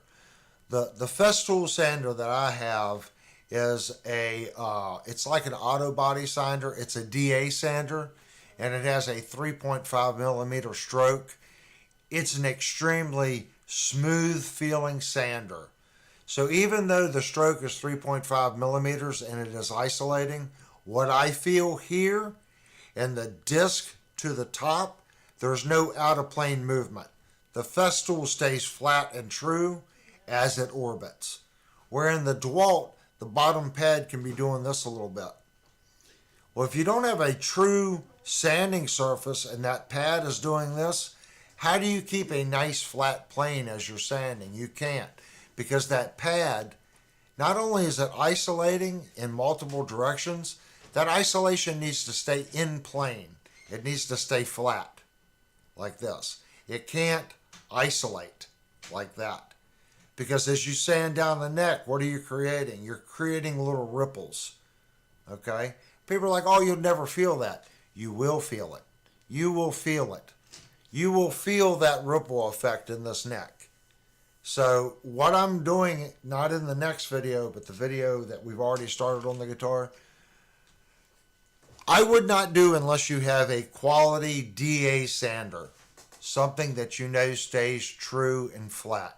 If you don't want to use a DA sander, then I would approach it with a solid, flat, plain block that you know is perfectly flat, that you can glue sandpaper to, and that you can keep that thing in true and block sand the neck by hand. At least then you know it's staying square and true and flat to the neck, if that makes sense. Don't think, well, I'm going to rush it, and if I use a orbital sander, I can get done quicker. If you don't have the right tool, old school it. There's nothing.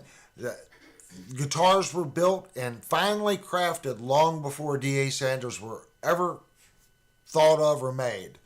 You can old school it and end up with the same result or a better result. And I say better result is anytime something is isolating, okay, or causes a chatter effect to the wood, you have to sand that chatter off. Chatter is where when the cutter's cutting and it's cutting and it hits. Every time that cutter engages and disengages, okay, that creates a chatter mark. Now, the chatter marks can be really close together or they can be further apart. The closer the chatter mark is together, the easier it is to hand sand out. Doing it all by hand, by block sanding, there is no chatter. Okay? You don't create that. You're not going to create any isolation because there's no isolation to correct. The tool isn't isolating. It's staying flat and true. But it takes 5 times longer. So you can do it the other way. But so when you all see the neck shaping video, keep in mind it is a Festool. And it is designed to stay true and accurate. The sander is $800 for a palm sander. It should be accurate. So I want to qualify that. I think I say that in the video. Don't try this with a cheap orbital. It's not a cheap orbital. If you're going to do it by hand and block it out by hand. Long strokes. And maybe after this video, we'll do another guitar neck and we'll old school one. So I can show you how to old school shape a neck. You know, back and forth, long strokes. Keep the stroke even and consistent. Keep the pressure even, consistent. And that's where if you go down, you get a cheap guitar somewhere. Okay? You can find them at Goodwill. Get a guitar with the neck semi-straight on it, straighten the neck. That's your practice instrument. Get a couple of those guitars, start playing with it, guys. I'm not saying take your $1,000 guitar and go reshape the neck on it. Get used to doing it. You'll be surprised how quick this is to learn. Everything that I show you all in my videos, it's easy to learn. You just need to practice. But nothing, if you have mechanical skills, okay, and everyone knows whether you do or you do not have mechanical skills. If you're mechanically inclined, everything that I show you all in my repair videos, you are 100% capable of doing, and it's not difficult. I will tell you if it's difficult. Juke just did a $20 super chat. Oh, thanks, Juke. I will tell you, there are certain things that I don't recommend someone doing that doesn't do it for a living. Scalloping a fretboard. That's something that just takes a tremendous amount of time and feel to get used to doing. And the reason for it is people go, oh, what's the tooling? Every one of these is a different spacing. Every one. So if you do what's called an ellipse right here, scallop, that ellipse is different on every fret because your distance changed. Okay? Do you want the same depth? Well, if you keep the same depth in your run changes, that means your radius has to ellipse. Well, how much does it ellipse? Well, it's got to be a lot if I look at the distance between these two frets and these two frets. So you have to set up a jig that's going to radius that out based on distance but keep the depth the same. Or you've got to manually do it with manual tools. And when you get into doing this manually, you better have good hand-to-eye coordination and good ability to keep that tool engaged, consistent, and straight in the neck. Because you can really mess up a neck very fast scalloping it without the experience in doing it. That's why most shops, they have what's called a scalloping jig, what I just said. So basically, it changes the radius of the machine as it scallops. You're using a ball head cutter, and that pivot point is way down here. So that machine is actually moving the router not only this way, but it's moving it like that. So it's literally sweeping the base plate like that to create that radius. And that's different on every fret. It's different on every fret. So someone has to sit down and calculate that on every. That's why if you ask Kiesel, well, I'm not going to figure that out. Because not enough people have asked for X on this scale length or for this guitar. Someone has to sit down and figure out the math on every one of these frets. So I'm going to say, unless you have a lot of experience, okay, I would not get into scalloping a fret manually. Now, if you want to cheat and you want to get a small ball-in router, and you just want to create a radius right at the fret and stay flat between the frets, that's not going to be hard. The only thing you have to keep in mind is the radius this way.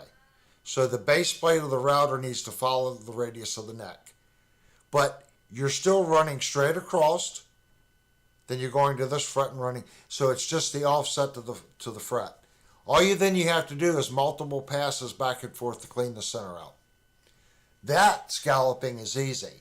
What I'm saying, if you do ellipse scalloping, like what Yngwie Malmsteen uses on his Fenders, if you look at the scalloping work on a Fender, that's an ellipse scallop. That is very difficult to get correct and consistent.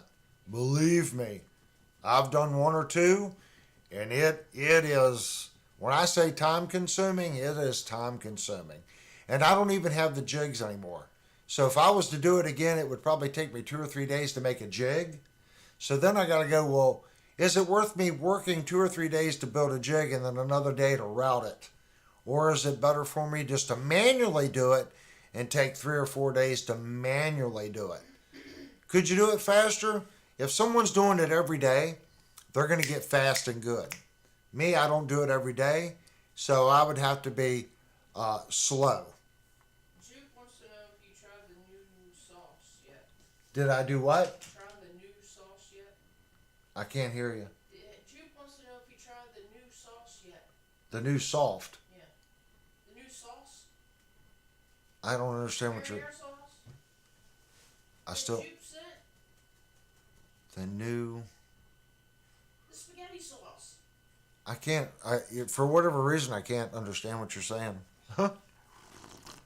Juke wants to know if you've tried the new sauce. Oh, the new sauce.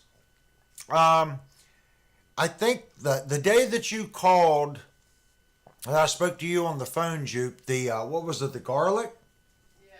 We made chicken parmesan Yeah. out of that, Juke. That's awesome. Now, that sauce we can get locally, just so you know.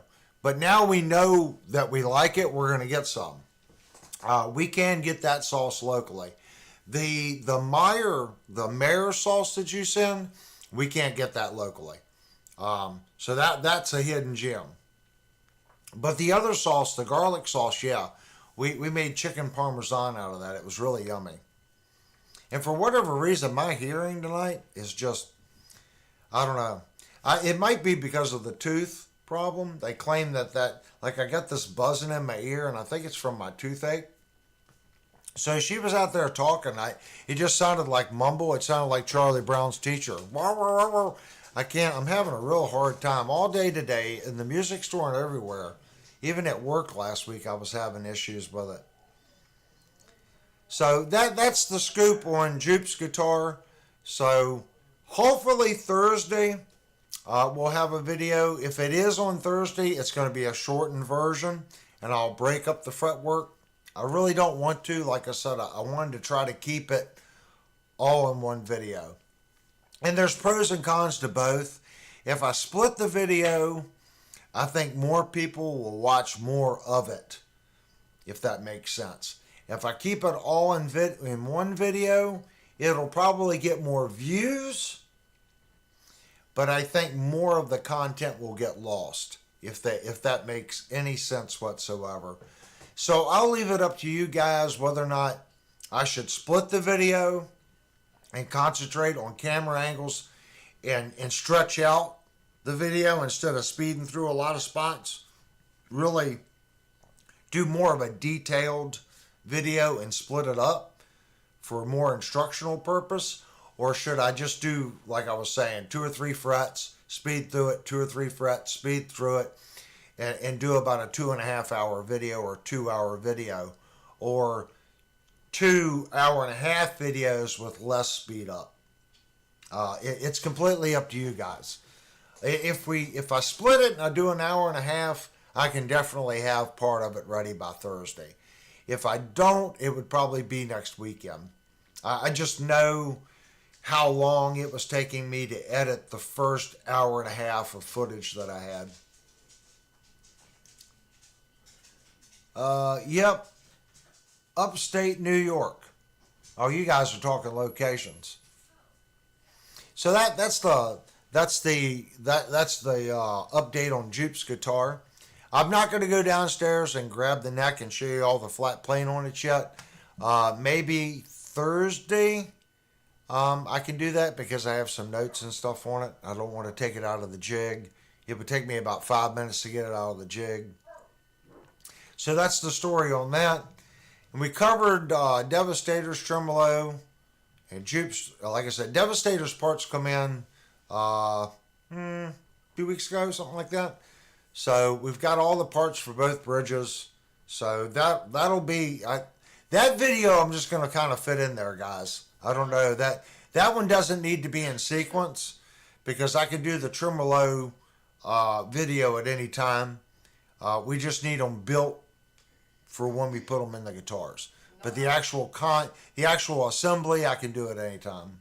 Niall said shorter videos will get you more views, but slower will help folks learn better. That's what I was thinking. If I split it, I could show more detail. The video would be a little shorter, but I would still increase it. I wouldn't speed it up as much, if that makes sense. So it would still be a long video, but I could show more of the work in regular mode and not bypass as much. So yes, it would be a shorter video than if I crammed it all together, but it would show more detail.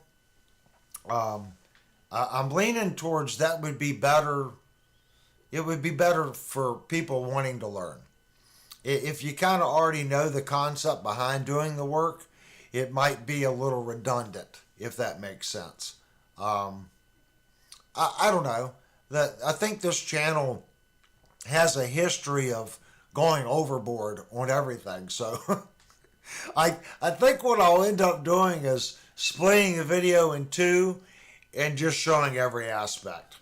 That seems to be this channel's MO, just because that's how I like to do things. I don't like to rush through it and just say, yeah, it's great, blah, blah, blah, blah, blah, and that's how you do it done. I like to talk as I work, and hopefully as I'm working and I'm talking, I'm answering whatever questions you all may or may not have. I try to think as I'm working. What are people thinking? What are they going? Are they saying, why am I doing this? And if I think that, then I go, okay, I'm doing this because of X, or I'm approaching it this way because of this. So I definitely, all through the video, I am explaining what I'm doing, why I'm doing it. Just like the dual crowning the frets twice. Even though I'm doing the work twice, I'm using two different radius fret files. So I'm creating that ellipse on the frets. And then I'm also showing the 220 stage, okay?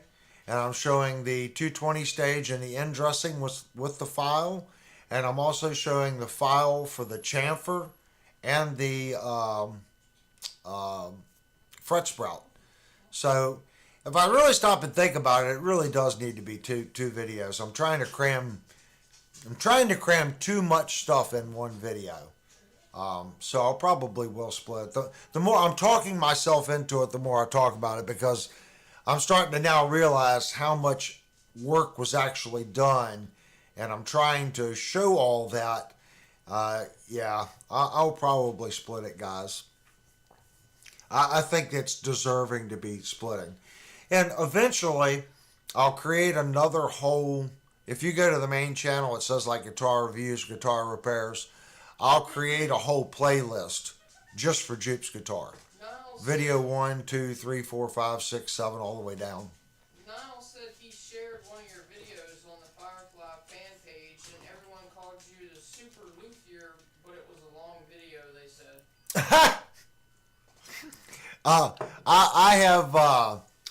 I've been on guitar Firefly fans once or twice, and I got the exact same result. Someone posted a video. It's like, man, that guy tore that guitar apart. He's so picky. That's fine. The channel needs to be different. There's enough content on YouTube with someone just blowing up the instrument, if that makes sense. I think my reviews try to do a little bit of both. I try to show what the guitar sounds like: clean, dirt, distorted. I try to play decent, but I also want to show what I see in the guitar. Is the neck pocket good? What you can kind of expect. And I've had people say, look, guy, it's a $200 guitar. Why are you tearing it apart? Again, everyone works hard for their money. I've pulled some $200 guitar apart. I've pulled some $200 guitars apart, and the neck pockets and the pockets of the pickups look better than $1,200 guitars. The tooling marks and the general fit and finish of the guitar on the routing work is better than a $1,200 guitar. I've seen it many times. What I have seen on the lower price guitars is they save money on the pickups, the pots, switches, tuning keys, stuff like that. But if you're buying it as a building platform, you watch one of my videos and you go, wow, this guitar is well routed, okay, and the tolerances are tight. I'm going to buy that guitar because I'm not buying it because it sounds great. I'm buying it because it's a $250 guitar. It's got a good routed body. It's got a good neck pocket. It's got a good neck. It's got good frets. I could fix everything else. I could put good tuners on it. I could put good pickups in it. I could put good pots in it. I'm paying $250 for a great neck and body with a decent paint job. So that tells them. The other videos don't. You could get it and it's got a horrible neck pocket. You know, I've opened up some guitars and you can see chisel marks in the neck pocket or step over marks from the router. I've seen horrible routing in the neck, the pickup cavities. Does it really matter? I guess it doesn't, but it tells you that they have enough care to route it properly. If the pickup holes are like that, when you flip the guitar over and you look at the electronics cavity, it's going to have some mistakes in it too because they didn't take the time to write a good CNC program, if that makes sense. And that'll show in the neck pocket too. Maybe the tolerance will be a little loose in the neck pocket. These are things that make the guitar sound good.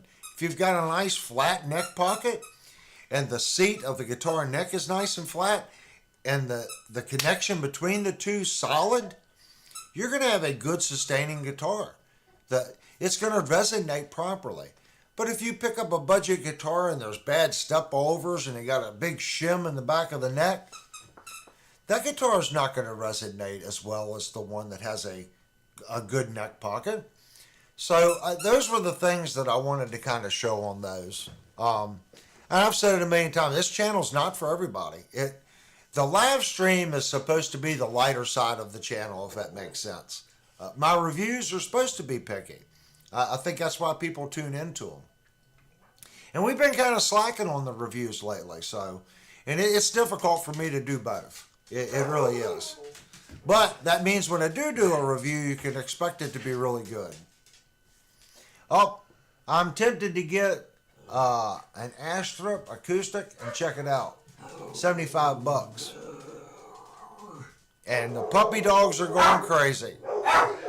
Woof dude. Woofy's going nuts. Everyone missed Woof dude, but he was sitting over here earlier. Now he's got the puppy dog downstairs going to town. Oh yeah, he was just making his duck squeak. Oh. So that's my last rant on that. I'm going to go back and check on the chat and see if I'm missing anything that we can hop on as far as the next topic. I'm 54, so like S67 series. Yeah, Raja, we were just which album is it on? Linnell just put a S series on layaway, the Dragon Eye. I see back on the chat, you said an S670 series. I'm not sure what her model number is, but I do know that it's an S series. It's a really thin body. Was it an S62 or 7? I'm not sure, hon. But I know it's an S series. And I'm thinking about getting an S series myself. If you go back to the beginning, when the live stream's over, at the beginning of the strat, we go to Sweetwater, and I pull that guitar up, that thin body Ibanez. It has the 0 Edge 2 bridge. So basically it's a low profile edge. Mojo Tone pickups with the thin S body. Nice guitar. and I was told $12.99 on that guitar. That's $200 cheaper than Sweetwater. I just gotta make a call on it, whether or not we do that or not. Tim says I have the S1070 PBZ and love it. Yeah, I don't get their product numbers. Some of their product numbers, it's kind of like, wow. You know, some of their product numbers are crazy. Yeah, the blue burst is going to Devastator's son, Juke. So the only thing I need to get for that guitar right now is the locking nut. I do not have the locking nut on hand for that guitar. It does need the locking nut. Niles wants to know if you ever got the pics that he sent to your email. To my email? Yeah. Let me double check, Niles. And Kurt said, just don't burn out on us. We will be here regardless of amount of content. Gmail. Kurt, I try not to. The old saying is, I love what I do, and I don't want it to become a burden, if that makes sense. Tim Waldy. Can you get Shandon? Oh my gosh. I met a gentleman at Shandon Music earlier today. And he has already sent me an email. How? We met at Shandon Music today. I'm the guy with the Gibson Les Paul. So I'm not going to read this online, but it's amazing the response this channel gets. Shandon Music really does support this channel, guys. They constantly, when people come in, talk about this channel. And they've been gracious enough where they've allowed me to take guitars home. So, Ted sent me an email on the guitar. Honey, we've got to get Ted a price on shipping that guitar to him. Okay, we need to look for Niles' email. I'm looking for Niles' email. Jupe. Mitch. Can you pull it up in there, honey? Because I'm not seeing it. I don't think I can pull it up in here. No, you're not signed in here. I'm not seeing it, Niles. I got Ted's email about the white Stratocaster. Sweetwater email. I've got Jupe's last email. I got an email from Mitch Wilson on Guitar Tricks. Guitar Tricks wants to support the channel, guys. You guys let me know what you think of them. Basically, Guitar Tricks is a learning platform. You pay them X for learning content. And I have looked into it. They do seem to have a very good reputation. And basically, it's a commission base. If you use my link, they pay me X. But as of right now, we don't have any sponsors. But Mitch does seem to be blowing up my email, wanting me to sign up. Jerry said, as long as you put up with us, we'll put up with you. Deal? I got you, Jerry. I'm not seeing it, Niles. And I'm not really sure. I'm going to check my spam folder. Maybe it went over to spam. More.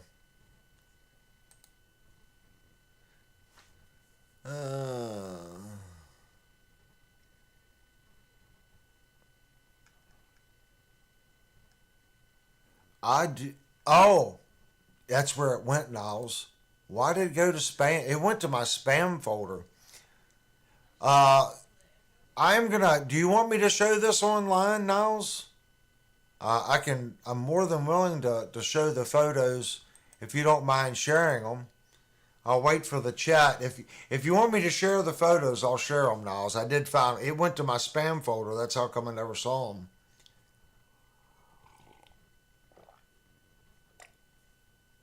I'll wait for Niles to respond. I don't want to show it until he gives me permission to show it. But I did get them. He said, sure. Okay. So we're going to show Niles' photo here. Let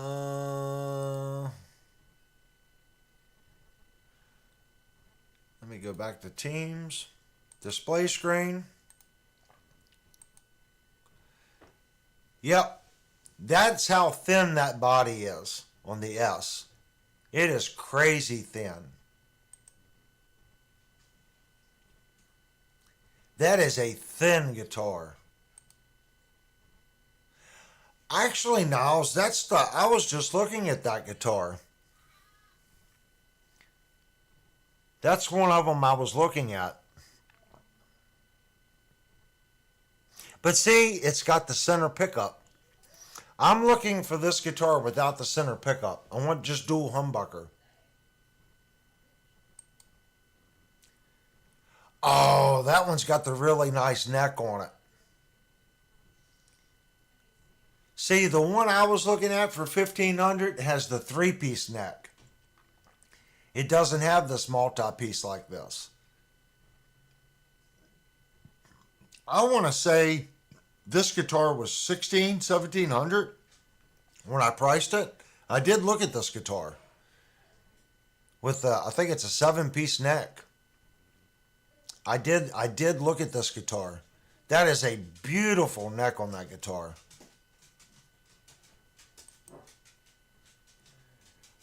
Oh, that is super cool. So it's got a global tuner on it. Is that stock, Niles? Niles said, look at the trim system. Yeah, that's what I'm looking at right now. That's called a global tuner. The Sophia tremolo systems, they have the world's best global tuning system on a bridge. Jerry said, is that a 5-piece neck? Niles said it's an 11-piece guitar neck. Yeah, I figured I thought it was a 7. It's 11. It's 11-piece, so it's super stable. Yeah, that's some kind of global tuning system, like the Sophia system. He said it's stock. That is sweet. Yeah, I looked at that guitar. And that one's to the point where I really can't justify it, Niles, because I've got an over $2,000 Jackson coming. So I don't want to have it's just a little bit past on me, if that makes sense. Everyone knows I'm trying to save for an Axe Effects, but I don't think it's going to happen. I keep doing other things with the Axe Effects money. Yeah, that is 100% sharp. That is 100% sharp. If you guys don't know Sophia tremolos, Niles said that one was 1,600. yeah, 1600. If you're not familiar with Sophia bridges, go check them out, guys. Sophia.com. They make their global tuning system for. I'm pretty sure you can get it for the Edge tremolo. You can get it for the Floyd Rose tremolos and a couple different brands. But their global tuning system works on a little bit different process. It's awesome, and their tremolo is awesome. But it's a hard pill to swallow at $650 to $800 for their bridge with the global tuner. But it is a awesome bridge. It looks really strange, but if you talk to somebody that has one, they're going to tell you they love it. It's just it's a unique bridge. Jerry said, do we need a GoFundMe for the Axe Effects? I may need to do a GoFundMe for the Axe Effects. But I'll be honest with you guys. It's surprising how I shouldn't have to say this. I think it happens a lot. I think what we want is based on our mood at the time. I was using my rack effect stuff so much. I was really into my rack, and I still love my rack, but I find myself playing Linnell's little Yamaha amp so much, and I like what it does. So right now, Believe it or not, I think I might put the Axe FX just 100% on mental hold because the little Yamaha is doing everything I need it to do. It sounds good. I don't really need any more processing power. I like the ease and the adjustability of it. So I haven't been playing my rack. I've been playing that little basic Yamaha. And for me to say that, guys, that's saying a lot. I am a tube guy 100%. 100% tube guy. Can I tell the difference? Yes, I can tell the difference. But for the ease of just plugging into that thing and turning it on and just getting a sound in 2 seconds, for me puttering around here at the house and doing YouTube, that right now for me is the bee's knees. So I may put the Axe FX on hold. Would the Axe FX do a 500% better job? I'm sure it would. And I'm sure it's 500% more complicated. Would it sound a little better? I'm sure I could get the Axe FX. I could do both with the Axe FX. I could come out and go direct to the DA, to my interface, to YouTube, and then I could also run direct out to my effects loop, to my power amp, to my cabinets. It would be the best of both worlds, but it's $2,500. So right now, I'm thinking I might put it on hold. I think it just makes sense. As of right now, I'm going to enjoy what I have. And what I have is on a budget, but it's doing what I needed to do, and it sounds good. Birdman wants to know what your thoughts are on the older PV trans tube amps. Birdman, if you can find a PV amp, what you're looking for is the PVs that were associated with AMR. And I am going to turn on my other camera, and we're going to go over and we're going to show you the ultimate symbol that you're looking for on any PV. So I'm going to grab this camera right here, and I'm going to take it over to my rack. So I'm walking the little camera over. Everyone knows my rack. Here's my rack, guys. That is my baby.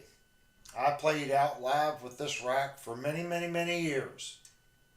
But what you're looking for is this symbol. And I have a redundancy. Here's my ART. Here's this. Look here. Now this is an older SGX 2000, but it has the same programming. So I'm going to come in close so you can see the term. It's called Audio Media Research. PV bought them, that triangle. You're looking for the you're looking for that triangle basically. On their amps, it'll be a red triangle. Okay? It'll be a red triangle at the bottom, and it'll say AMR.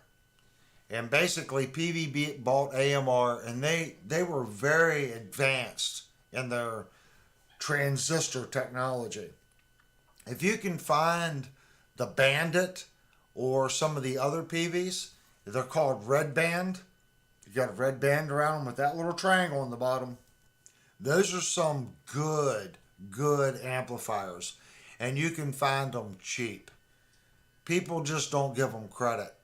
That Bandit red stripe is a solid amplifier. Any of the PVs, red stripe with the triangle, the audio media research triangle, they're solid amplifiers. Don't be scared of them. They are 100% solid amplifiers. Birdman said he got a PV Backstage Plus a few months ago, mid-80s model. I know the Backstage. I don't know if they did an AMR version of it. You're looking. You can't miss it. It'll have a red outline. Those are called the red stripe amps. Okay, They also made red stripe amps with the triangle. They are the best of the best, and that's the Audio Media Research badge on the red stripe. Again, if you can find one, and they're out there, they don't sell for much because it's a PV. Believe me, it's a solid amplifier. If you want a nice tube amplifier and you're not wanting to go heavy on the distortion, let's say you're wanting to play early 80s, standard rock, blues, country, you can't beat a classic 50. They made a 410 cabinet, classic 50. They made the classic 30 with a single 12. They are just solid amplifiers. They made a classic 50 with two 12s. They also made a classic 50 with a 115.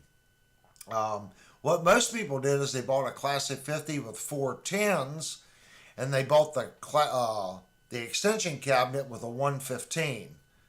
And that is the ultimate jazz blues rig. It's a great sounding amplifier. You can pick them up. I shouldn't say cheap. Cheap is relative. You can get one, let's say you get a PV Classic 50 tube amp with two 12s. I've seen beat up versions for $350 and really, really nice ones for about $700.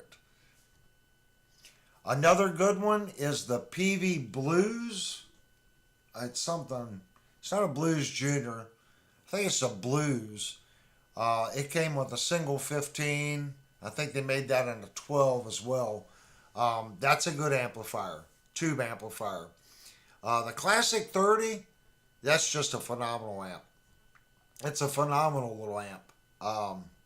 But if you want something bigger, the Classic 5212 or the 410, but they're heavy. But if you want the best bang for your buck for that kind of sound, I don't think you're going to beat that amplifier. The Egnator's good.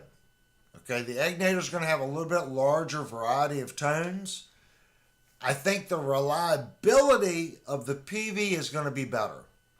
They're just bulletproof. Egnator has been known to have transformer issues. You can get an Egnator Renegade like mine. Great amplifier, 100%. I've done reviews with it. You can find those amps from $300 to $400. I think that's probably the best bang for your buck tube amplifier money can buy. And I've played a lot of them. So if you can find an Egnator Renegade, it's 2-channel amp, for $400 in good shape, just get it. If Mike comes into the chat, please ask Mike what years to stay away from. Because again, the certain years had transformer problems. But if you can find the right year and it's $400, don't hesitate. Just buy it. You're going to love it. It's going to do everything from 90s grunge to 80s hair to early 80s soft rock to rhythm and blues to country. It's that versatile. The PV isn't going to be quite as versatile, but it's going to be more robust, if that makes sense. And there are some kits available to take the PV Classic 50 from an EL84 to a 6L6. You can't just switch tubes. You got to get in there and do some rewiring.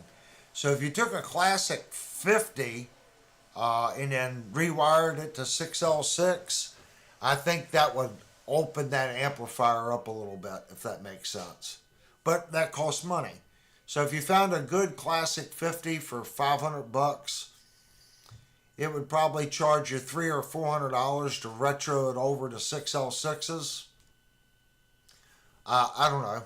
At that point, I think that you could find a PV 5150 combo that was loaded. The early EVH 5150 PVs, the ones that were made by PV combo, you can find those for $800 in good shape combo. So I think I would rather do that than to take a Classic 50 and modify it, if that makes sense.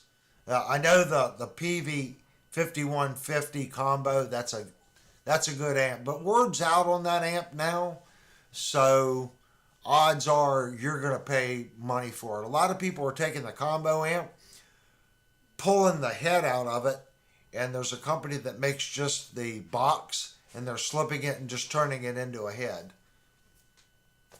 And it's the same head that's in the head, the 5150 head, but you get it for half the cost. So a lot of people are just running it as a head to a 4-speaker cabinet. But people are starting to figure that out, so the prices now are going up on them.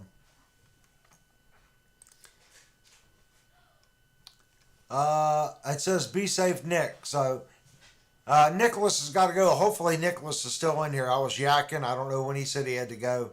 Thanks for joining in. Like I said, you guys make the stream, and I appreciate you coming in. So hopefully that helps, Birdman. Hopefully that gives you... And remember, guys, it's relative to what you like. Vox in the chat, he made 100% disagree with everything I just said as far as the best tube amp for the buck on used. What I've found, if you can find a good Egnator, I think it's a good all-around amp. If you're playing more 80s stuff, early 90s stuff, maybe, and that's what you're playing, maybe try to find a combo 5150. If you're playing more rhythm and blues and country and light rock, the classic 50 or a classic 30. Not to say there aren't Fender amps and other amps. I'm just saying those amplifiers are going to be a little easier on the pocketbook. And those vintage PVs, they're bulletproof amplifiers. They're just bulletproof. I've got a lot of PV gear. I've got 2 PV cabinets. Got one right here. This is a PV Penta cabinet. Let me turn that on if no one's seen my PV Penta cabinet. So this is a PV Penta. Great, great, great cabinet. If you can find one of these cabinets, this is an open back 412 Celestion Penta. The Pentas are very hard to find, and they're a cross between a greenback and a creamback. It's kind of a mix between the two. Very good speaker. This speaker sounds great mixed with a Celestion V30. It sounds great by itself. I like taking the Penta cabinet and running half of it on my stereo rig, okay, because this is stereo. That cabinet is stereo. That has greenbacks in it. So I run 2 greenbacks on the left out of that cabinet, and then I run 2 of these on the right channel, which are Pentas, and it is awesome. So again, this cabinet, no one knows about them. They were Celestion made Pentas. Great cabinet if you can find one. You should not pay over $300 for that cabinet. Unless this video goes viral, then it'll be $1,000. But right now, you can find these cabinets for $300. And the speakers themselves are $200 a piece. So you guys do the math. That's a hell of a buy if you can find one even at $400. And like I said, that cabinet's the oldest. It has Celestion greenbacks on it. So if you can find them, the Pentas in this cabinet, awesome.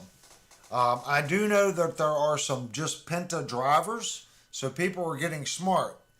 They're buying this cabinet somewhere for $300, disassembling it, and selling the drivers for $150 a piece, and then selling the carcass or whatever. Or finding, a lot of people were like, what are these drivers? Pentas. So they get the cabinet cheap, and then they disassemble the cabinet and sell them as parts. People were doing that with the crate on the Blue Voodoos. They had some of those come with V30s. They had no resale value.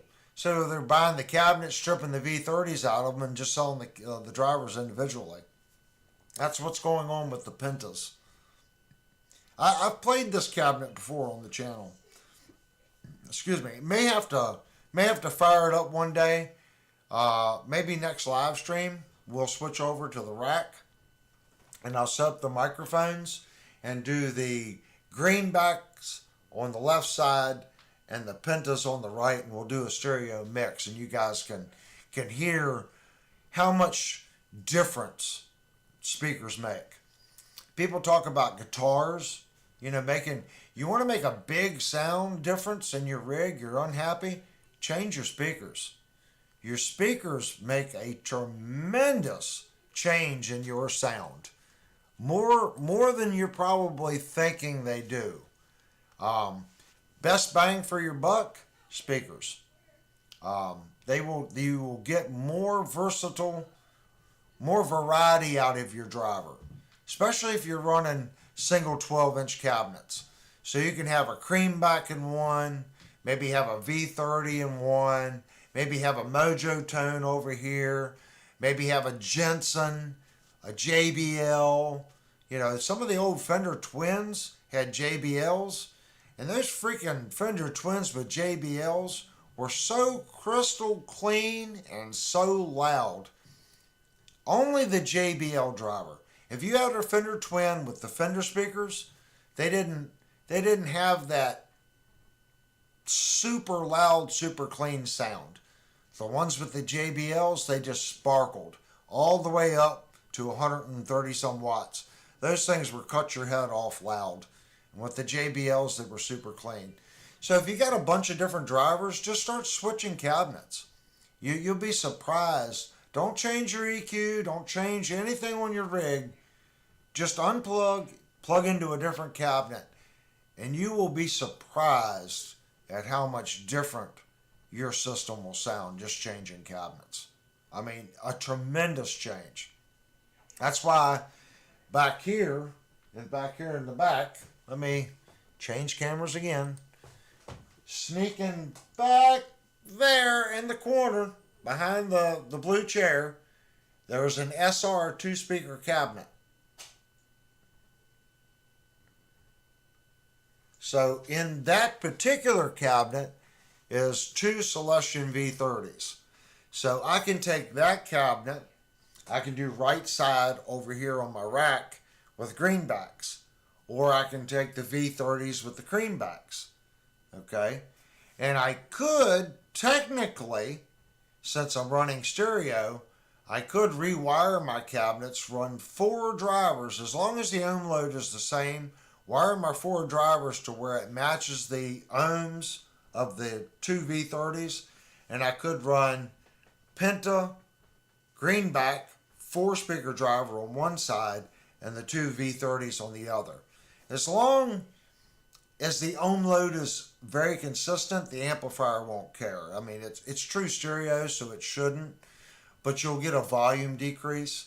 So if I could get them both to run at 8 ohms, whether it's 4 speakers, 6 speakers, 2 speakers, 1 speaker, it's the same ohm load.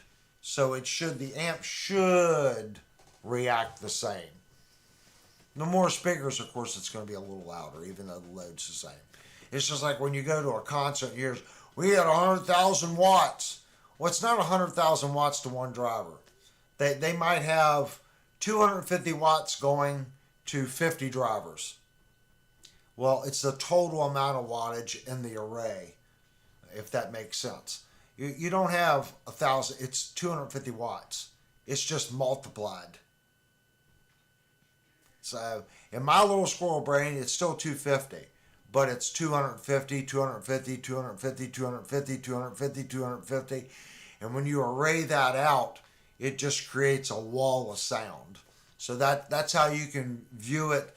Even though you're at 8 ohms on a single driver, if I can build a cabinet at 8 ohms with 2 drivers, you got twice the displacement. Or 8 ohms with 4 drivers. The amp is seeing the same load, but you should have more efficiency with the multiple drivers pushing the sound out. If that makes sense, guys. But that's how you can do it. And that's why I have the cabinets. But again, I've been using our amplifier over here for all the new sounds. And I don't even hear the amp in the room. So when I've been playing, let's say I'm here at the house and I'm playing, instead of turning on my rack, I leave the amplifier hooked into the interface. And when my interface is running over to the Mackie, which I have a power amp and 2 control room monitors on. So if I want to play this little Yamaha 20 watt amp, I don't even unplug it from the Mackie. I just leave it plugged in on the headphones out directly into the Mackie and turn up the control room monitors. All I gotta do is flip one switch, and now I got it's a 500 watt power amp into 2 Wolfdale array drivers. I can blow the windows out of the house with this thing, and it sounds good.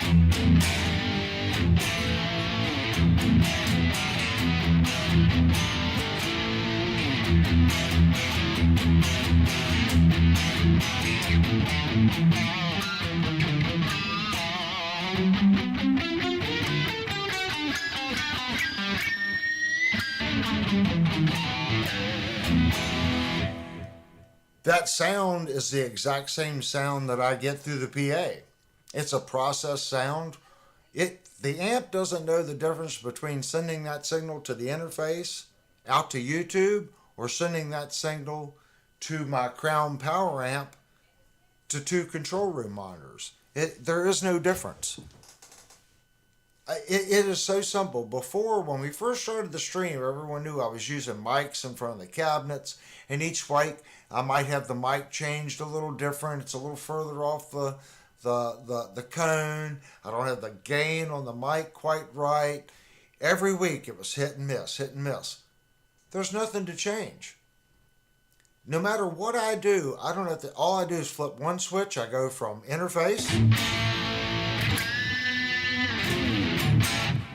flip a switch, and that sound that I just created comes through my power amp and my drivers right into my house.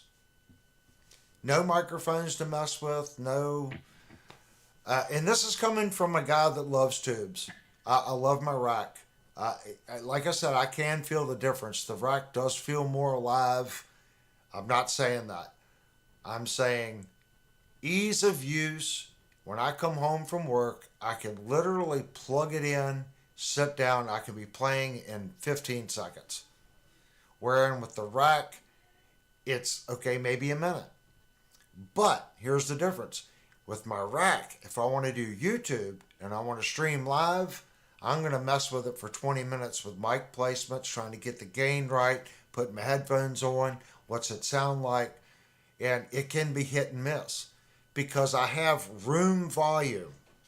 What I hear here is being mixed with what's in the room because the amplifier has to be loud enough for the mics to pick it up. Well, if that's the case, I'm in the same room with the cabinet. So not only am I hearing the mic signal here, I'm also hearing the cabinet in the room. So I never get a clear interpretation of what you guys are hearing because you guys don't get to hear the mix. Everything I hear is a mix. I hear the headphone and the room volume. So I have to guesstimate. With this arrangement, the Mackie's all the way down. There is no noise in the room. That's how come I can sit here and I can talk to you. I can talk all day long. The guitar doesn't affect me speaking. Not at all. Hey, sweet baby, what you got going? It doesn't affect it.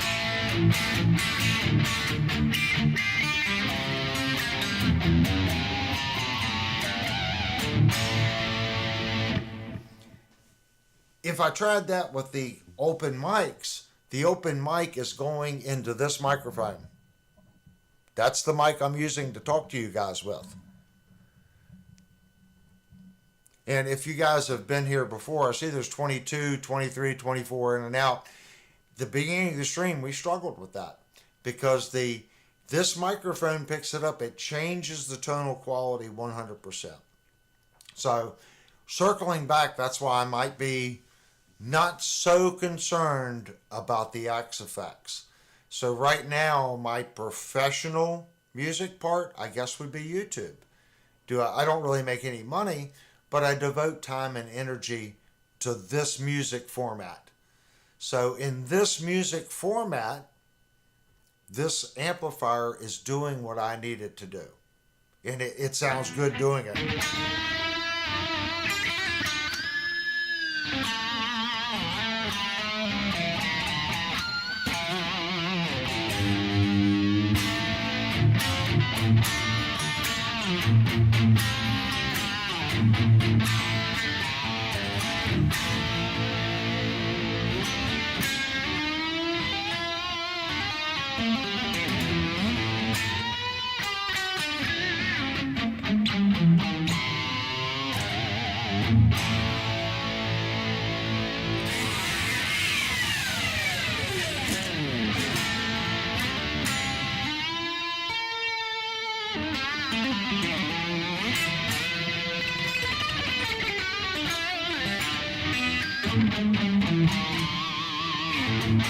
Totally missed that.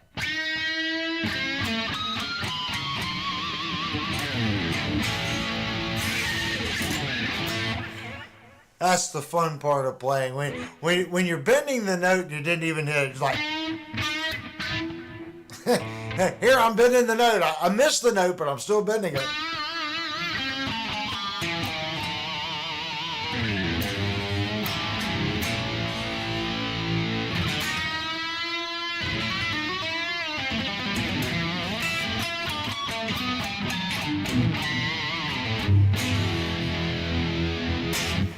That's the fun part of guitar. Sometimes you completely screw up. You just try to bring it back.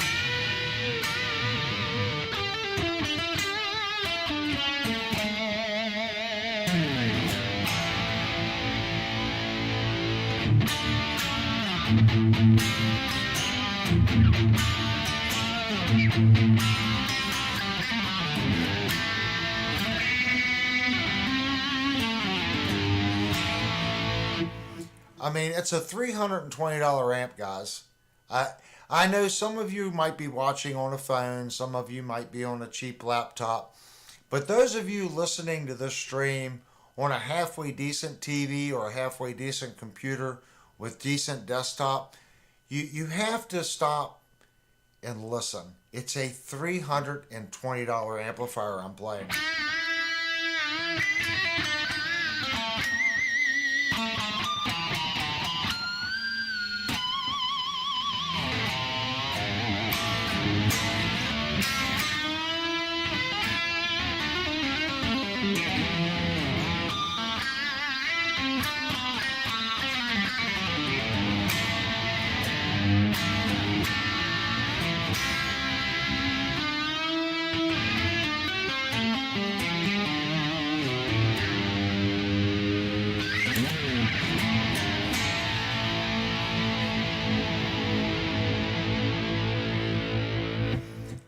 That sounds, excuse my French, pretty damn good for a $320 amplifier.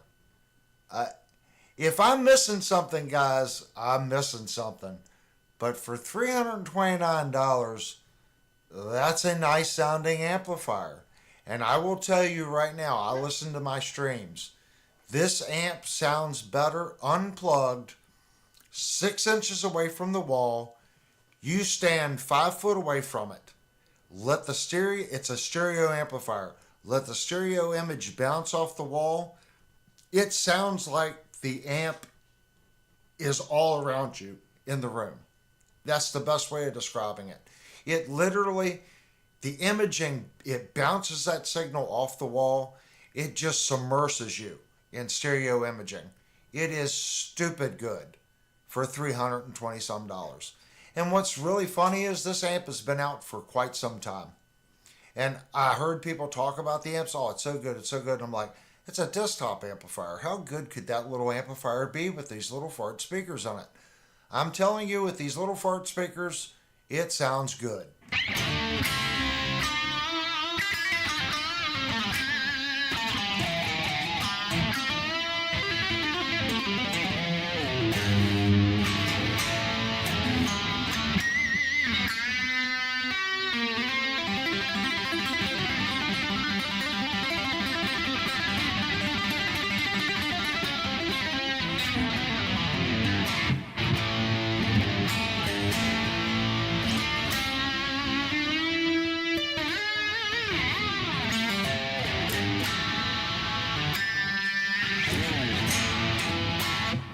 It it just sounds good. I can't stress it enough. It has simplified this stream to the point where I've already told Linnell we're buying another one, but I was informed when we buy another one, the new one is hers. Since I've used this one so much, this one has become mine, so when I buy another one, she gets the new one. I kind of agree with that. I kind of see her, kind of see her point. Next thing she's going to say is, well, I want a new RGA because you've played it 99.9% of the time. I want a replacement. I'm kind of thinking that's what's going to happen. And I would not falter if she come up to me and actually said that. I get it. But she loves me enough to let me play her guitar and her amp on the live stream.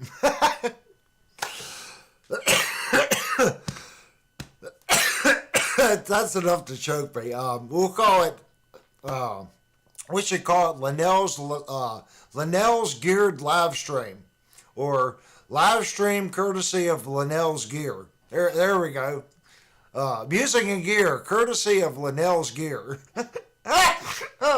So we can just take it by that. So I do have to buy another amplifier. So when I do get the new one, she is taking over the new one, and I get the used one. Since I'm the one using it, I kind of get it. Birdman said you'll have to break it in. That's it. But guys, if you guys want a good $230 amplifier, something that you're not gonna think that you wasted money on, I can recommend the Yamaha. I've had the Katana 50, and the Katana 50 sounded great. It's a little louder than this amplifier, but this amplifier just has a better tonal value. It acts, responds very, very similar to my rack mount tube gear. And I think that's why I'm bonding so well with it. It acts and responds and does similar things to what I'm used to, if that makes sense. And that's saying something. I have a very nice rack mount rig. And for this little amplifier to give me that feel, that's saying something. It really is. Yeah, exactly. The Yamaha glows like it has tubes. It's got little LEDs in it. So you can put it up. It double serves as a night light.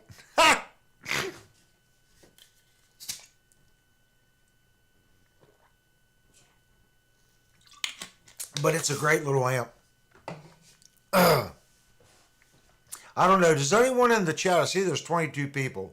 Does anyone here running the Yamaha amp like that? I got it. I got it out of frame. Let me put it up in frame. That little guy right there.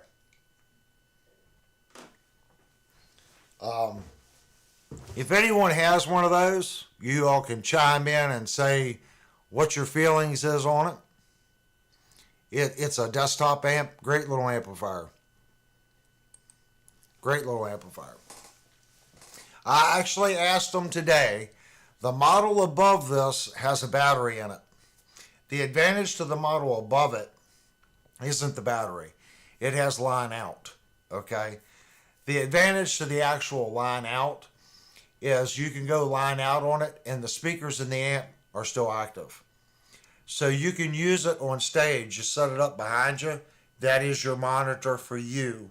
And the line out goes direct to the house. This amplifier will not do that.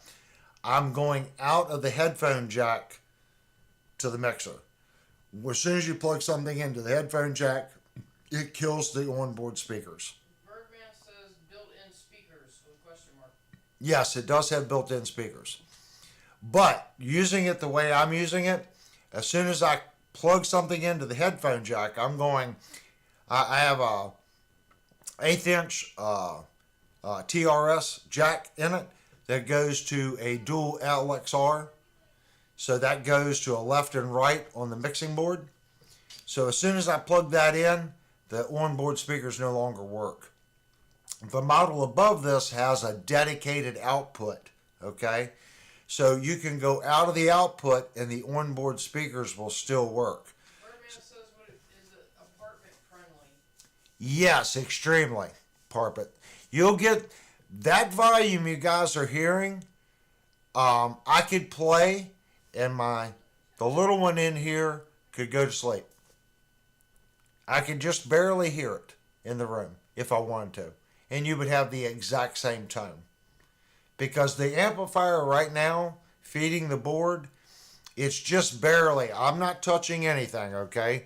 Let's go to the other. I'm going to show you where the volume is on this amplifier. And this is the volume that you guys are hearing it at. So right there is the guitar volume. And believe me, that is not loud. It's not even at 25%. So these are my settings, if anyone's curious. These are the settings of the amplifier. That's what you guys are hearing on the live stream. Nothing, no hokey pokey, no nothing. These are the settings. Those settings going right out of here to the interface. That's what you guys are hearing tonight. There's no pedals. There's no nothing. Look, from the guitar, there's cable goes around,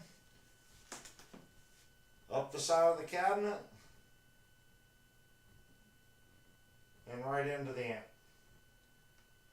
Guitar, right to the amp. There's nothing in line. There's nothing. It's just really simple. Goes from the guitar direct to the amp, 1/4 inch stereo TRS, directly to the interface over here. Interface to that. It's that simple. If you want, you can come right out of the headphone jack right to the board, to the PA speakers. So that's how I'm using the amp. That's why I'm saying it's kind of idiot proof. I don't have to change any of the settings on the amp.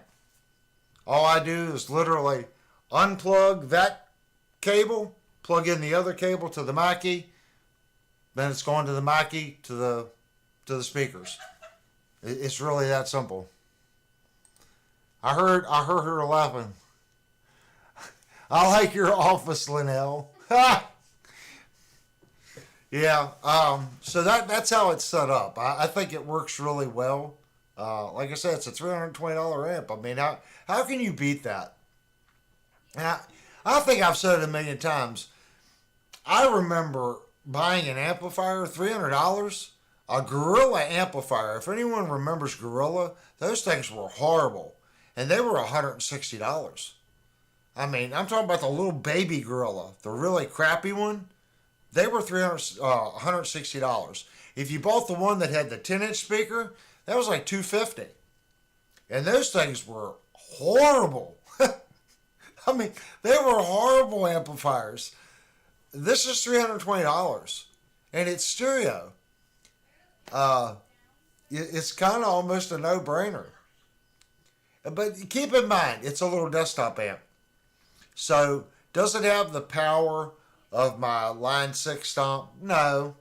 I take my Line 6 stomp when I go out on trips. I take my headphones. I take these little guys.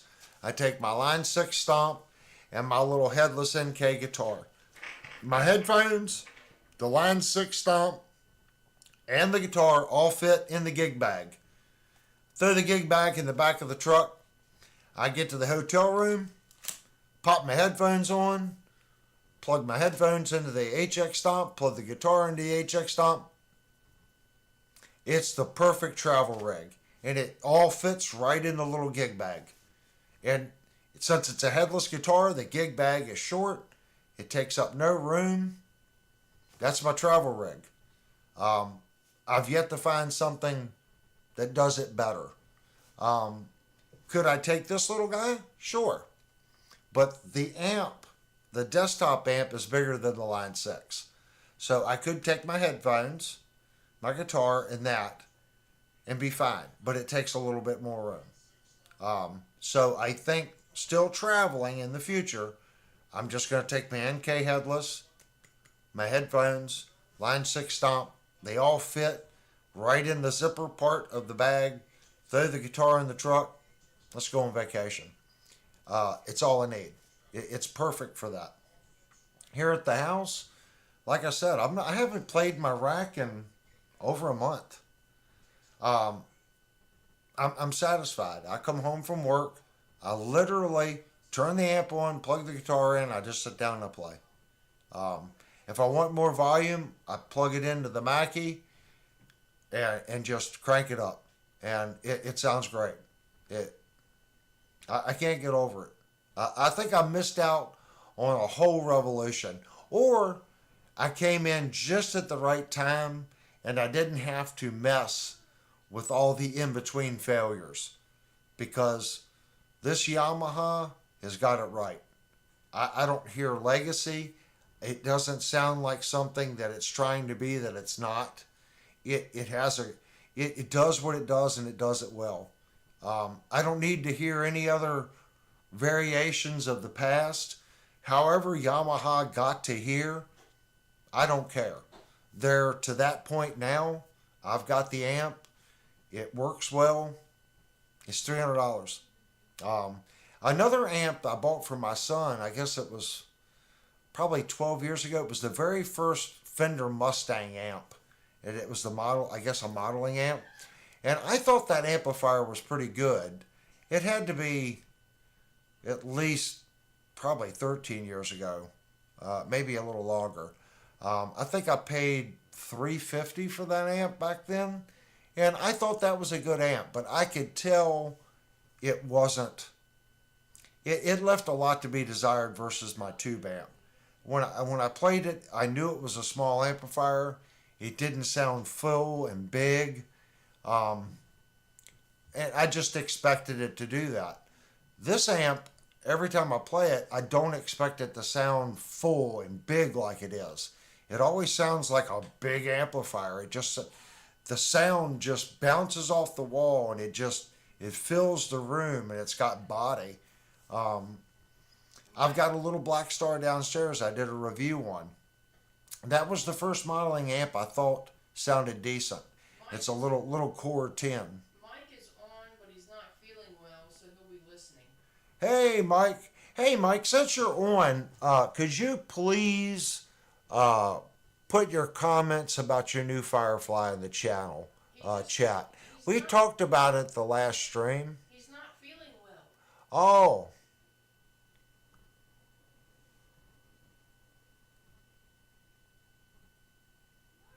Oh, you're just listening in. Okay, buddy, I get it.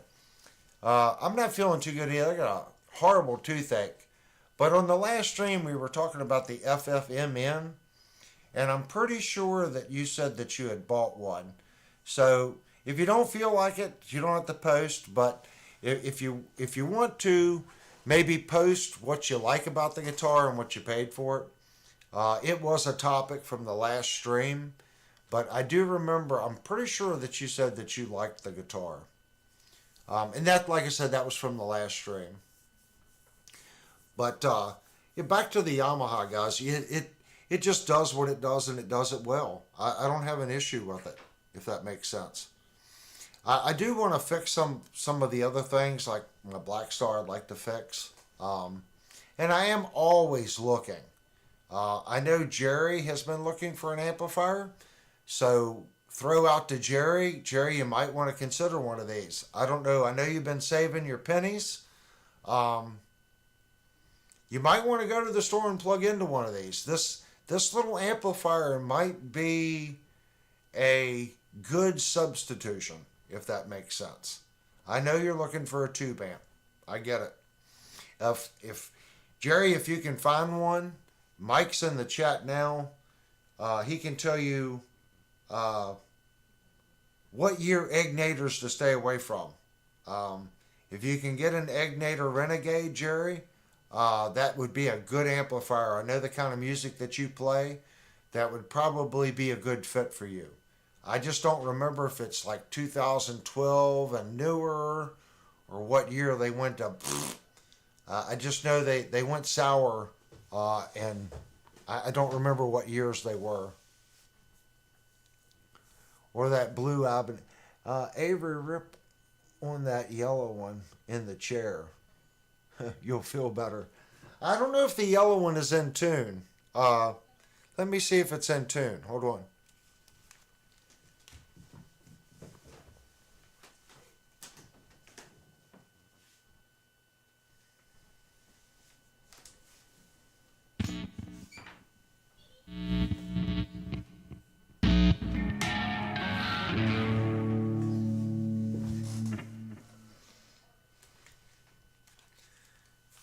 I can't get over the weight difference.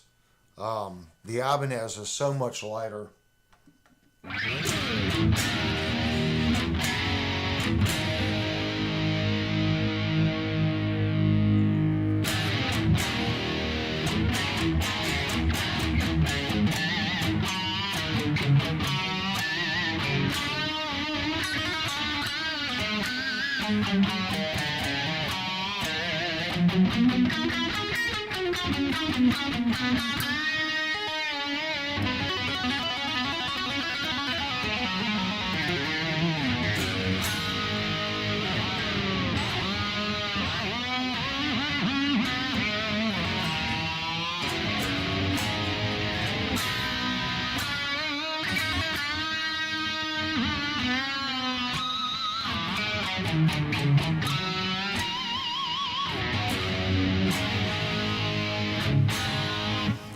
I think this guitar might be tuned down a half step. I'm not too sure.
Yeah, anytime you guys have the opportunity to play a Beretta, the Beretta is just a.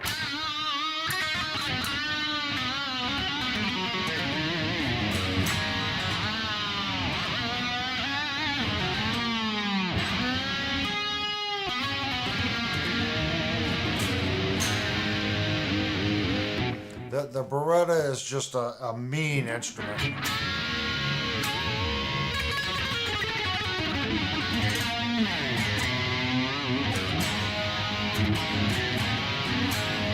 And the Beretta doesn't have a thick neck on it.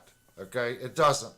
I always thought the Beretta was a thin neck, but after playing this Ibanez, the Beretta feels chunky. If you can believe.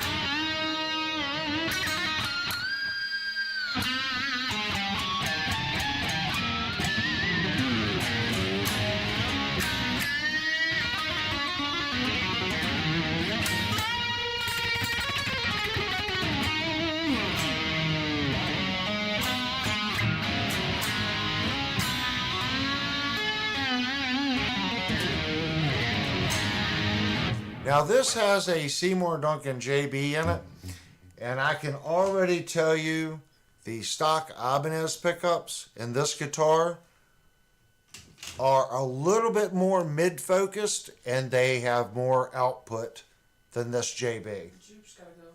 Oh, Jupe's got to go. Got to hit the heyday. Busy day tomorrow. All right, Jupe, thank you very much for everything that you've done, and thanks for the super chat, buddy. I'm going to probably send you an email sometime this week, but look for your next video this week, buddy. And at any time, man, hit me up, send me a text. So anyway, thanks, buddy, for joining in into the group.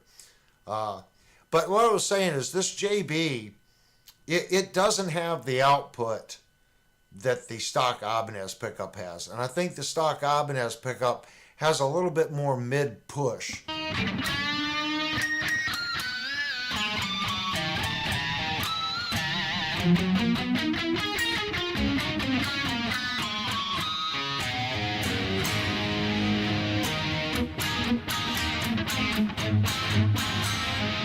And I can really hear it right there.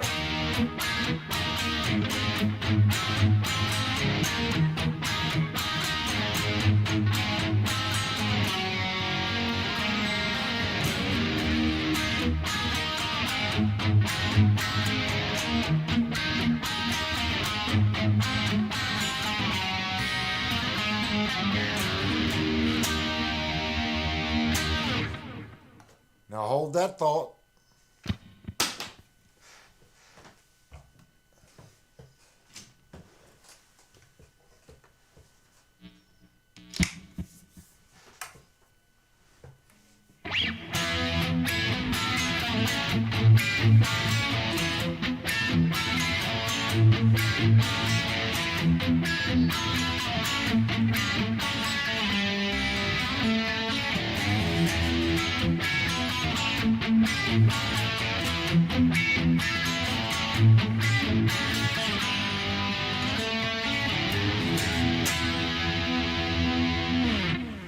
I don't know if you can hear that.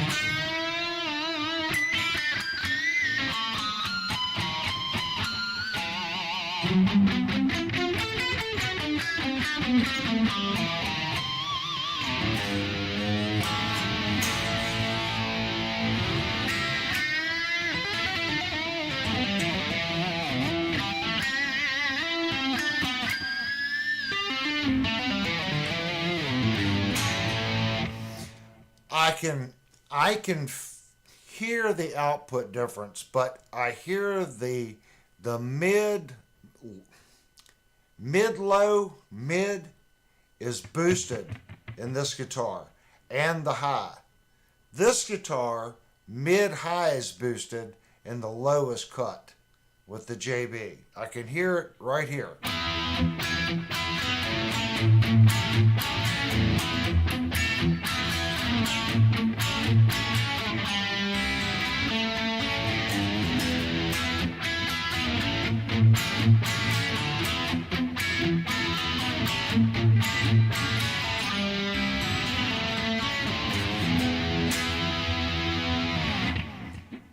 Where I think the Kramer will serve better is in a mix. Because if you listen, the Kramer on the 80 hertz drops. The pickup naturally does it. The Ibanez isn't. It's got a lot of bottom flub in it.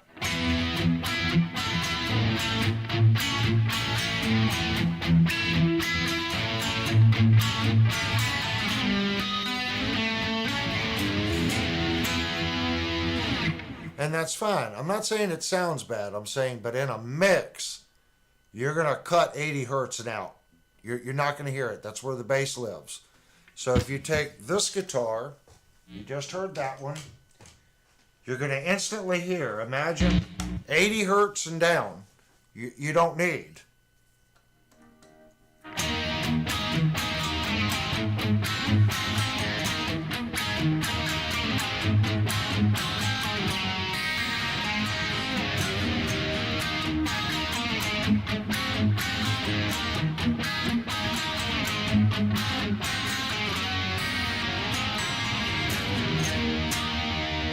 And you can hear it on the...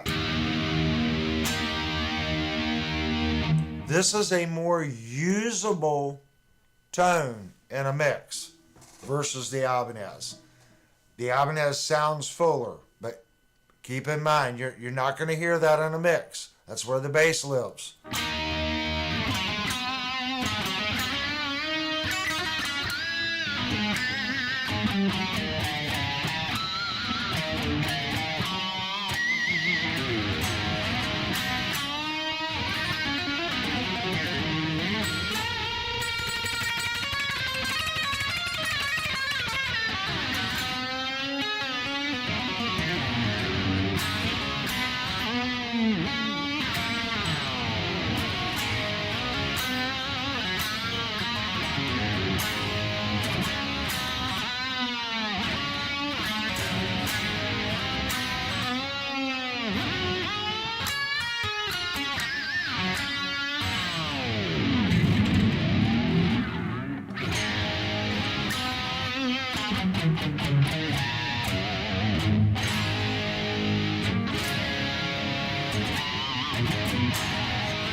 I like these guitars so much I have two of them.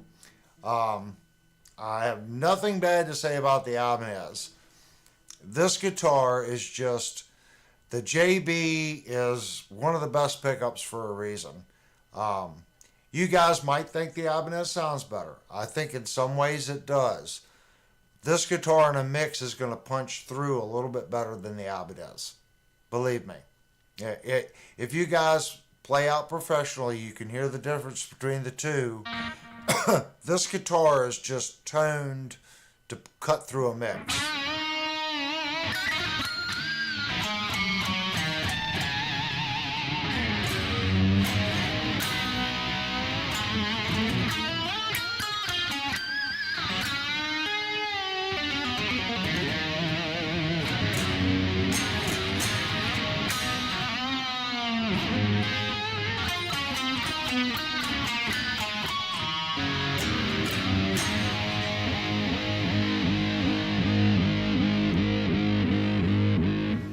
So if you all have the opportunity to play a Beretta, I definitely, it's, some people say it's a one-trick pony because all you have is a volume knob and a single pickup, but it does the one-trick pony thing really well.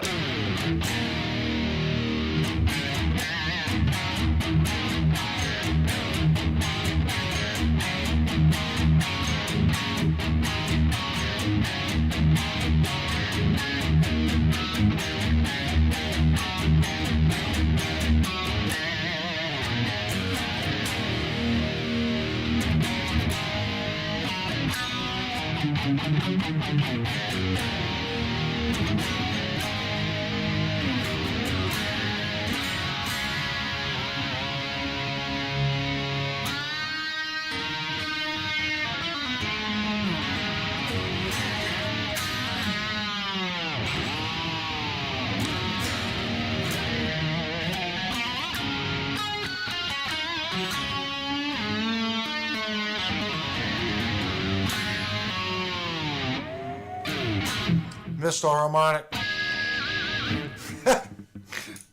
But those are the two different sounds of the guitars. They do sound completely different. But don't think the Kramer isn't a rocking guitar. This thing it's a rocking guitar, and it fits me. I mean, the banana yellow is kind of crazy.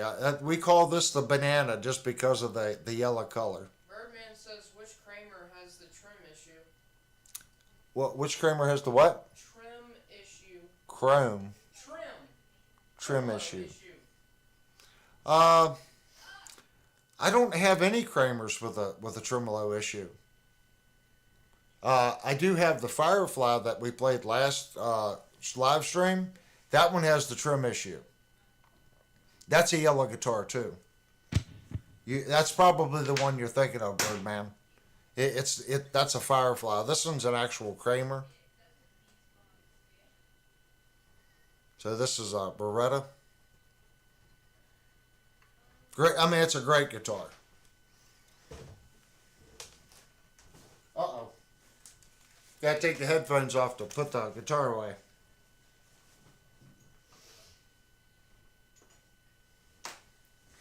Yeah, on the last stream, Birdman, we were playing the black and yellow Firefly. That one has a bad tremolo. So it doesn't do what it's supposed to do very well at all. Niles has to get off the chat. Be watching on my TV in the bedroom, but won't be able to chat. That's okay, Niles. My throat is actually getting to the point where I'm probably gonna call the stream. We're at 3 hours and 15 minutes. I definitely do try to do a little bit longer stream on Saturdays. But I've definitely been talking my little tail off a lot tonight. So I guess if someone has another comment between the two, we can push it a little further. If not, I think I'm going to open up the 5-minute chat window for everybody. And again, we're at that point. I want to really thank everyone that comes to the chat each week.